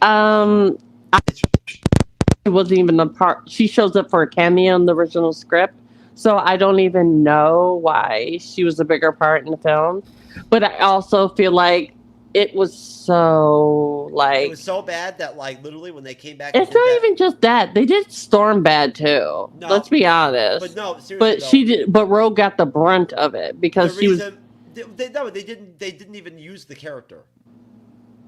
Right? Like... She was what do they call it? A plot device. Basically, yes, to facilitate the plot, whatnot, and everything, and kind of like, you know, based off the popularity of maybe the animated series and like the comics at that time, you know what I'm saying, and whatnot, right? Like, and before, right? You know, I loved her in the animated series. They figured we need her in there, you know what I'm saying? So what do we do with her? You know what I mean? Like, or what version? How are we gonna? What, you know? How you get what I'm saying? How are we gonna make this work? And somehow they sat down, and talked about it, and that's what they came up with, was her being fucking like useless, defenseless, you know what I'm saying? Like, just like a little kid, you know, like... Yeah, it was bad. It was like, really bad. Like, paired up with fucking Logan, right? You know what I'm saying? Basically, like, they wanted some kind of, like, dynamic with him, basically, right? You know, like, that's how everything starts. The scripts are so much better, in my opinion, when reading the original, not the filming script, but the original first draft. It's a lot more action-packed for the first film compared to what we got. I mean, the film in itself is okay. It's a good film for the time. Mystique was my favorite part of the film, so was Hugh Jackman as Wolverine. But I do feel like in the original film, the female cast members were narrowed down to just being plot devices to move forth the male protagonist forward, and I feel bad about that because I love them. I liked how it buried Storm, though. I did. I do feel like, from his very own words of Bryan Singer, he said that he had to depower them in order to make them relatable. That was his wording, and I feel like that shouldn't be a standpoint to stand on. Like, if that's going to be something you stand on at the end of the day, that shouldn't be it. Because when they did that one with not too long ago, where they had Wolverine go back in time, just like in the comics. That one where you only Days of Future Past. Days of Future Past, where you only saw Storm a little bit there in the middle, in the beginning, and whatnot, and everything, and then like, you know, at different points, but like you saw her like in action and whatnot. That shit was dope. They really unleashed her and like showed how powerful she was fucking powerful. And she really but I still feel like. But it was like it was a little taste. It was little blurbs here and there, and they did that with. I mean, come on, when they did the Apocalypse and that was probably the best Dark Phoenix. That was probably the best X-Men movie ever made, though. Probably right. I think I never thought about it, but it probably is. I say that Days of Future Past is good. Yes, I think it's the best one, probably. I liked the Apocalypse movie more, just due to the fact that the comic book accuracy of Psylocke for once, because they turned her into like a chameleon or something in The Last Stand. But the actress who played her is an actual cosplayer plus an actress, and she said she had to fight tooth and nail to get that outfit, comic book accurate outfit. And I wish we had more actresses like her that would fight tooth and nail for those comic book accurate outfits. I don't get, like, there's too many excuses for women saying, hey, I feel like I'm being sexualized, like they wouldn't be sexualized in a baggy shirt and some sweatpants. Wasn't that Megan Fox? No, no, Who the no. fuck was that played No, that? no, no. Played Olivia June? June, I think is her last name. okay. Olivia June. Well, she wasn't very good. No, in the original, when she played Psylocke, she did a great job as. Yeah, she did a great job as Psylocke. Compared to the original one that didn't last stand, she was actually comic book accurate. And plus, she wasn't in the movie for very long. She had a couple scenes, so we can't really judge her overall ability of acting in that role in those short amount of scenes. Well, that's what I'm hoping for with Marvel Studios. I always have for the longest time, and I'm not wavering with that. Is that like I feel like if anybody's capable of giving us like a really good X-Men, it's not going to be them. You know what I'm saying? As long as they don't keep cutting scenes to keep it in a PG-13 route when it comes to these films, because they keep cutting out important things that seem to maybe make or break a film. That's my opinion. We're gonna do a show. We're probably gonna. I think what we're gonna end up doing is we're gonna plan a show. And we're gonna sit down and just plan a show where we're gonna just talk about this whole topic. I don't know why I haven't done this before. Because no, I mean honestly, we end up having these conversations at shows all the time, like me and other guests or not. We'll talk forever about this whole concept. Like before Moon Knight and after Moon Knight, all we were talking about was like, oh God, Daredevil. What are they gonna do to Daredevil? You know what I'm saying? Like, they're gonna destroy they're gonna ruin the character. You know what I'm saying? Like, like this is a joke. Like, how are they gonna get the Punisher into the MCU? And we're still talking about it, right? And I've never just done a show where we just flushed it out and whatnot, everything. And we're like, what the fuck? Did some real research and was like, how are they gonna are they gonna do this shit? Like, what? Are they gonna? I feel like. Shit? Yeah, I agree with you, and I have a feeling they're probably going to Disney-fy it, which is so saddening. But see, the thing is, so D'Onofrio already leaked that fucking that Bernthal's going to be in Daredevil. Oh. Right? People that are going to be back. Yeah, so and we also know that as much as I heard rumors that Jessica Jones, the actress, was back, apparently she said she hasn't even been reached out yet. She's in Daredevil. She's in the series. Oh, she is? Okay. Yeah. The question need to do is keep Daredevil the same as it was in Netflix series. She might be an Echo too. She may be. That's the only question. Whether she'll be an Echo. And while doing their new MCU version of the show, at least acknowledge their Netflix universe in some capacity during the blip. Oh, they have to. Yeah, of course. That is the only thing I have when it comes regarding the Netflix shows coming in. They have to do something with the blip in those shows, just to give contact to what happened to them. They have to, and we'll see, and we'll have to see how they decide to handle it. I'd like to believe that they'll probably do something. They'll do something that makes sense and works and whatnot, everything right. Explain. They're usually pretty good at that stuff, with that. That's never a problem usually. Making that all work and whatnot. Mike, as well as I do, the question is really at the end of the day. I love the Punisher, right? The Punisher's always been one of my favorite characters. Now, the Punisher can only be done one way, right? And that's rated R. That's rated R. Period. Yeah, that's right. Yeah, that's what I'm saying. Bernthal flat out said that before that he's only going to play the character if the character could be done correctly, like shit like that, and whatnot, everything, right? He's really serious about playing the Punisher and shit, whatnot. Have you ever seen some of his interviews or whatever, whatnot? No, I haven't really paid attention in that circle yet, so I'll probably deep dive into that later. He's very serious about it. Yeah, he really cares about it. He's very. That would surprise you that somebody like Bernthal's is really pretty intense. Did you ever see him The Walking Dead? Ish. I don't know where I am currently in that because I keep subscribing to Netflix and then not subscribing and never staying within it enough to remember where I am. And we're gonna cover that too, folks. At some point, God, it'll be in June. I don't know firmly all the releases and everything, but in June, at some point, the third week of June, I believe, we're gonna start reviewing. Basically, probably on what'll be our Monday show then. All of the Walking Dead spin-off series and whatnot. We're gonna cover all of them. Then I'm way off because that's still next. No. You know how it is, Jazz. It's the same, my principles are the same with that. You don't have to watch the whole Walking Dead, all 17 fucking thousand seasons or whatever they did or whatever, to be able to be able to review one of these spin-off series. Why would you need all that? You're just reviewing an episode, a TV series, episode by episode, and you know the characters and whatnot and everything. You know, I know you do. Kinda. That's okay though. Contrast is good, right? Yeah, I know who's dead. And I dropped off at season 5. I dropped off at like season 5, and like right there, I just stopped watching because when I found out that fucking what's his name, Glenn was gonna get killed and whatnot by Negan and shit whatnot, I could not watch it. I haven't gotten that far yet. I have not met him. I couldn't do it because at that point in my like recovery, right? I could not handle it emotionally. The idea of having to actually see Glenn die, right, like that whatnot, know that he was gonna die, I couldn't watch it. So I had to stop right there. I did. That's why I had to stop. It wasn't because didn't love The Walking Dead. It's because I could not handle it. I can understand that very much. Yep, I could not do it. I connected with the character so deeply and whatnot, and really liked him so much and whatnot. I just couldn't handle it.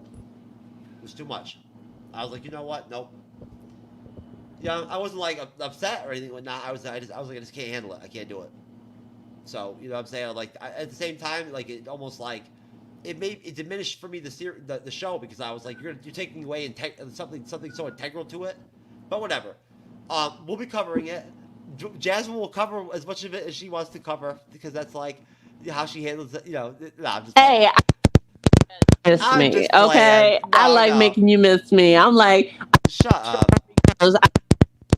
I'm not doing just one if I like it. I don't. It doesn't matter how many like legit guests we have going on at one spot and whatnot, everything and whatnot. I never want anybody to come on all the time and everything and whatnot and overdo it and shit. Because if you start getting bored and whatnot and all that and all that, I don't want you to let that become a reason why you don't want to stay around and whatnot and be a guest, right? At that point, if you're not having fun and whatnot and everything, then at that point, like, why would you want to be on?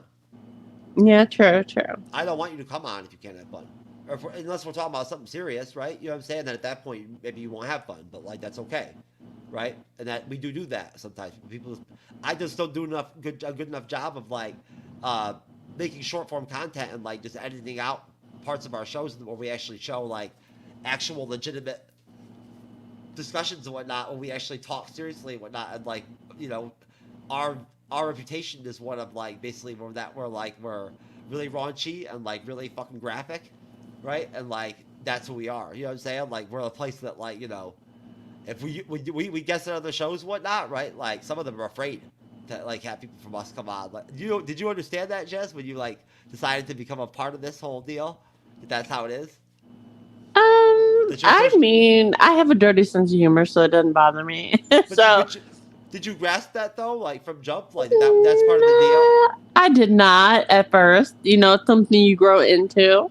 You never immediately assume anything until you make a first impression. Like you got to get in there, get the feel of it, and then overall, eventually, after a few tries, you'll be like, "Oh, that's what's going on." Well, it's to me, it just seemed very natural. You know what I'm saying? At one point, to just be like, one day, like tell Cyber, like, look, I think that we should really like not focus on it, but make it clear that like it's not for kids, but like more for adults. Yeah. Like I think we should that we should make it clear, not to like make a special, but just to people understand that like that's our objective when we make content, is for adults to be entertained. It's not, what I'm saying, people of a maturity and whatnot and like an age and whatnot where they can handle how we talk, right, and like the way that we go about our shows and whatnot, and like how we little disclaimer, 18 plus only. How we like to have a good time and shit and whatnot while we're trying to talk about stuff like this and whatnot, and cover it and everything, and we do joke and like bullshit and whatnot and all that stuff. It's for adults. It's not for little kids. If we ever had to do a show, I've had my son on before, right, and my daughter. Obviously, we don't fucking talk like you and I talk like on show like during that stuff, right? You'll eventually. Me and you, I'm an angel. Yeah, right. We've just been like, honestly, we just really haven't been like, we haven't been in the mood to really like get all like super crazy with the humor lately. I haven't. Have you? I just haven't like. Me, my humor is so dull and delicate. Oh my! Like I don't know what you're talking about. Oh, stop it. The reason I liked you and wanted you to come out as a guest and whatnot, everything to begin with and whatnot was because you were a old school comic book fan and whatnot, everything, right? So I knew you had the actual like knowledge and all that, like I do. And at the same time, you're entertaining and funny and whatnot. Like you're a shit talker, like I am. And I told you that from jump. Those like that's all. I'm very simple in my ways. You know what I'm saying? Those are the things I noticed about you. And I need those kind of things on the show. The kind of show I want that we'll eventually have because like we can always get better, right? True. But like I said before, I still think Thanos snapping away the half of life was pointless and he could have just snapped more resources onto the planet. I'm just saying. I agree with you, and I mean, you know what? And that's the thing, Jasmine. That's very valid. Like, look, at the end of the day, though, uh, from a standpoint of trying to find common ground, I guess, right? All I'm saying is, I know you recognize at least that the performance that Brolin delivered in Infinity War in that contained film, right? Overall, as Thanos, was very impressive, right? He did an amazing job. I just wish he would have stayed a simp for death. But that was that would have made more sense. That wasn't his choice, though.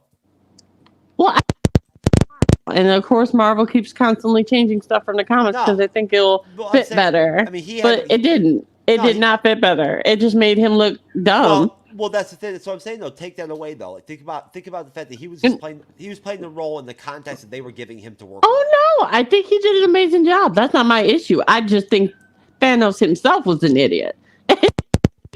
Snap more resources. It had nothing to do with Josh Brolin. Yeah, I mean, I thought that it was his whole deal was logical to me in Infinity. Yeah, Infinity War. He really thought snapping away half of people of life and making people grieve them being gone was the best thing for. And even with that, he went from planet to planet killing people. I felt like Brolin really delivered it. Like he sold that. Brolin as an actor. I'm talking about the character itself. I'm saying the premise, the way that he acted in that film. You humanized. You almost sent it with him at times. I didn't. I did. There were times where I like honestly like because you see emotion in him. You know what I'm saying? Like you see that he actually does have a soul, like some kind of soul or whatever, right? Like you do. You see it. It's there. It was in moments. The only time I ever saw him actually look like he cared about anybody was when it involved Gamora. He did not give a damn about his other daughter, who he literally tore from pieces to pieces because she lost. Well, Thanos is a fucked up dude. He's a fucked up dude. But I'm just saying, I thought Brolin really like delivered for what they gave him. You know what I'm saying? Like, he did an amazing job. I will not give him any qualms for that. He did great. And he had to act it all in the green screen, in front of green screens and shit, and whatnot. With that whole, I forget what it's called, that whole deal and shit. The helmet and the dots on the face. Yeah, the same stuff. The guy motion capture. Yeah, and facial capture. That can't be easy. You know what I'm saying? Oh no, he did an amazing job. Yeah, I just think Thanos himself, his what he was doing, due to the writing, I still think they should have kept it comic book accurate and introduced death. I mean, come on, they reduced her to an Easter egg. Like, come on. But think about it from this perspective, and this is all I'm gonna say, and then we'll get out of here. We'll do our send off and figure out like we'll actually plug the Bleeding Edge together, and I won't have to do any individual plugs. It'll be really interesting. I think that basically the other night I was watching I was just taking a break from working on content and whatnot, and I was smoking a cigarette, and I was watching some old Endgame trailer reaction videos of especially the last trailer of the what is it called whatever it takes trailer. You know what I'm talking about. The one where the friend game, the whatever it takes trailer, you know what I'm talking about? You gotta be kidding me. You tripped me out.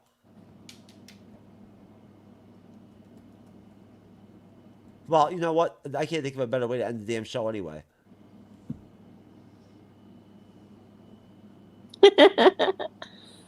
You can plug my book that I'm writing. That's what you can plug. Oh, I can do that. That's true. Do you have an image, like a cover photo? Didn't I send that to you? Was it in that?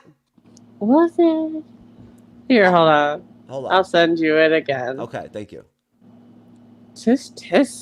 You never pay attention. Oh, I can definitely pull it up. No problem. That's not an issue at all. Yeah, plug that. No problem. I know that you'll remember this. I know you saw this before. I saw what? You must have saw this trailer before. There you go. I sent it. Marvel's Endgame officials trailer.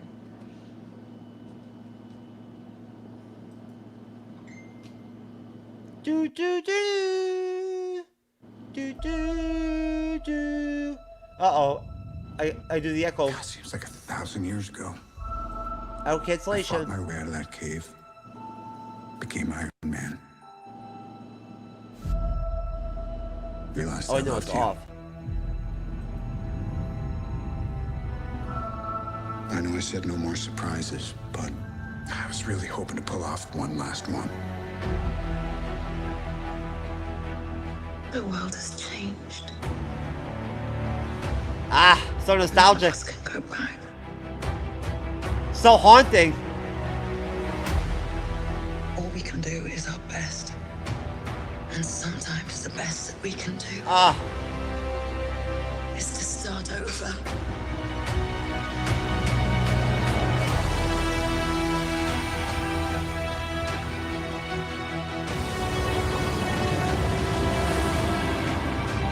I saw all these people die. I keep telling everybody they should move on. Some do, but not us. Even if there's a small chance, we owe this to everyone who's not in this room to try. We will. Whatever it takes. Whatever it takes. Whatever it takes.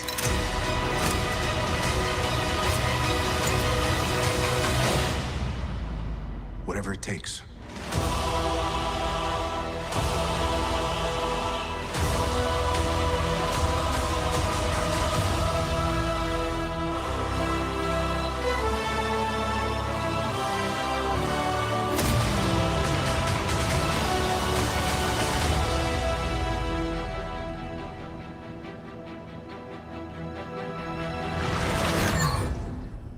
I'm surprised she didn't catch that motherfucker. I like this one. Yeah, I did not see this trailer. Really? I did not see that trailer. Wow, no shit. No, I did That's not see crazy. that one. That Well, one is hype. I was already hype in general, but I did not see that one. I'm so glad that you got to see it then. That's awesome. I was just like, wow. I was just like, okay, don't cry, don't cry. Oh, wow, really? No shit. Because I was watching it like a lot of the time too, because I wanted to see your reaction to it and whatnot and everything, you know? Because like, it's such a good trailer, right? Like, you know what I'm saying? Like, I feel very nostalgic about it. You know what I mean? Like, the music is great. You know what I mean? It's a really good trailer. It's definitely brought back memories for me watching the phases for the first time. And that's the thing. Yeah, and you know what? Like, and we should be able to savor those phases. You know what I'm saying? And whatnot. Like, that's and value them for what they were, right? Yeah, I mean, when it went all the way back to when I was like 18. I think that's when the first one came out. So like, nostalgia. Yeah, I'll tell you. There's so many MCU movies I didn't get to see in the theater, whatnot, right? Like I'm jealous sometimes. I won't lie. I do get the only time I ever experienced jealousy in my life is the fact that the first Marvel movie I ever saw, the first MCU film I ever saw in the theater was actually Infinity War. Yeah, you have to remember I laid in the bed at one point for like almost 4 years, right? Like, I mean, I couldn't go. I wasn't about to go to the movie theater, right? Like, I saw the first Avengers film, like, or whatever, like, on TV with my family, with my daughter and everything and whatnot, and it was great, and like, it blew me away, right? But I was busy. Like that was when I was raising Isabella, right? Before I had my son, and I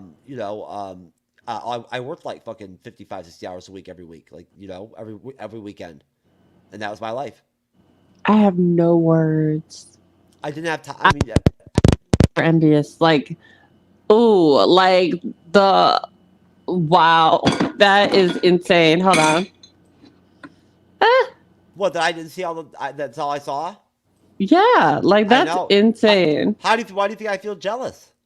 I definitely see why, because like that is insane. Do you know how I actually ended up seeing it? It was when I actually I joined a meetup group and I became the co-organizer and whatnot. My first event I got to pick and whatnot and everything was to go see Endgame, not Endgame, Infinity War. That's insane. Yeah, and that got me back into following the MCU and whatnot, and I caught up and whatnot and everything, right? And then went from there. Then I became a content creator, and I've always covered the MCU, even when I covered all different content and whatnot. I've always covered the MCU, just not like heavily, Well, it just hit the 2-hour 01 mark, I just looked at it. Thank you, Jazzy. Thank you, appreciate you, sweetheart, for that. Hot D. A little bit of help there. Anyways, folks. Oh, don't you forget to plug me, sir. Oh, that's right. You know what? Oh, hold on. I actually let me down. What do I need to do here? Do I need to download? Okay, I see. Let me pull it up. Okay, all right. So I see. I see how I can do it. I can just, that's really good, Jazzy. I like that. Yeah, I had a professional artist do it for me, so I'm particularly happy about that one. That's really great. Okay, now why isn't it showing up there in the share screen though? I don't know. As a tab. Let me see. Oh, no, there, I got it. There we go. Hey, there we go. There we go. Yeah. Hold on. I need to. Sorry, folks. I need to work on my my StreamYard layout, like creative, like whatever fucking shit, whatever. It's not so good, obviously. Sir, I'm not exactly a genius when it comes to that shit. What can I say? Oh, sir. Oh, sir. Anyways, there. How about that? There you go. Yeah, now you can talk. Plug away. All right. So for all of you guys that grew up on Charmed, this is my version of it, and it has Raven Simonier from That's a Raven. She would be playing Raven Baxter from That's a Raven. So you got that universe coming in. You have Bonnie Bennett from The Vampire Diaries, and you get Abby Mills from Sleepy Hollow, and all these different characters coming together to create a sisterhood that will become the Charmed Ones. And I am really happy about this one. This one is for those horror movie fans that like gore and death and character creation and world building. This is very much that. And I am very happy to be almost done with it. And then I will be looking for a traditional publisher to get this off on the ground. But this is the art for it. That's awesome. And you know what? I'd like to think, Jasmine, probably that when it boils down to it, being on the bleeding edge and whatnot and everything, like, it's something that you can add as a credential. You know what I'm saying? Like, like you can, you know what I'm saying? Like, you can put down, that, you're a legitimate content creator on a monetized, like multiple platform, like, live stream discussional show, you know what I mean? Whatnot, right? Yeah. And that is like tangible. So like, you know what I'm saying? It does lend credibility. You know what I mean? But I've read I have not read all of Jazzy's book / novel yet, but I've read some of it. And eventually I will read all of it. But she's pretty good. It's not my genre. You know what I mean? Really, you know what I'm saying? Like a book, like, which I've talked with Jasmine, I've talked about that. I don't like the kind of style of like book that she does, really. You know what I mean? She's good at the medium, I guess, right? So if you like that kind of stuff and whatnot, like she said, then definitely like it's good. It's good reading, But I think that at the end of the day, it's for a particular genre of people. If you're more into paranormal, sci-fi, horror type of situation, I've pretty much dedicated this for people that grew up in the early 2000s, the 90s, and those who were huge fans of Charmed. If you're a huge Charmed fan, you would definitely enjoy this. It's definitely something that is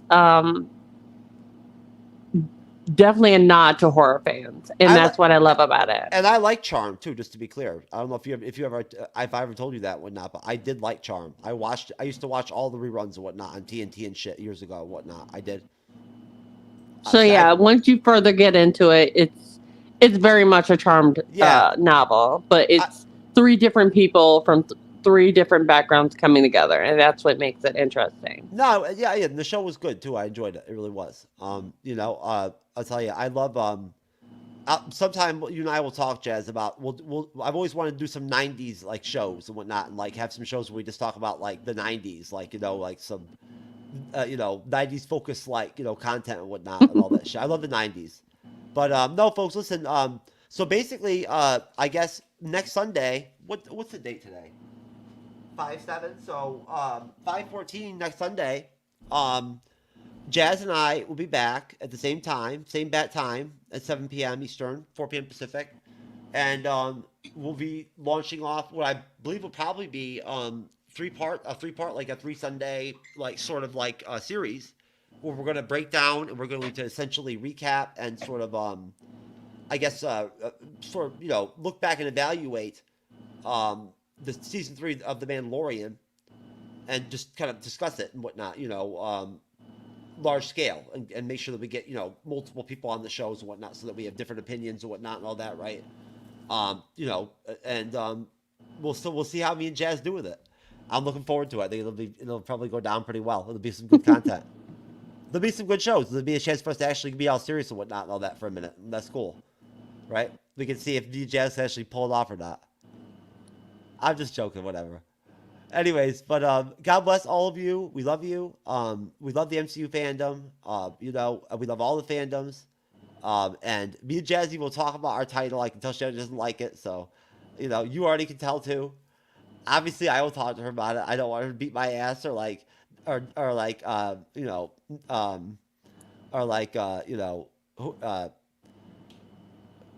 Dami like She-Hulk or something like that. Nah, she would never do that to me. I'm just kidding.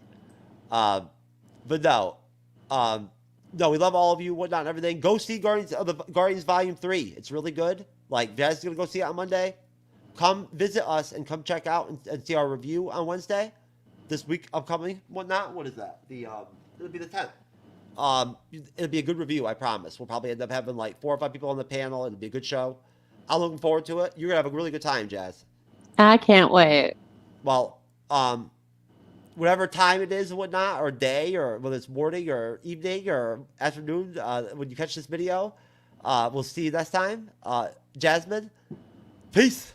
See you next time. Bye. Later. Galaxy. Yeah.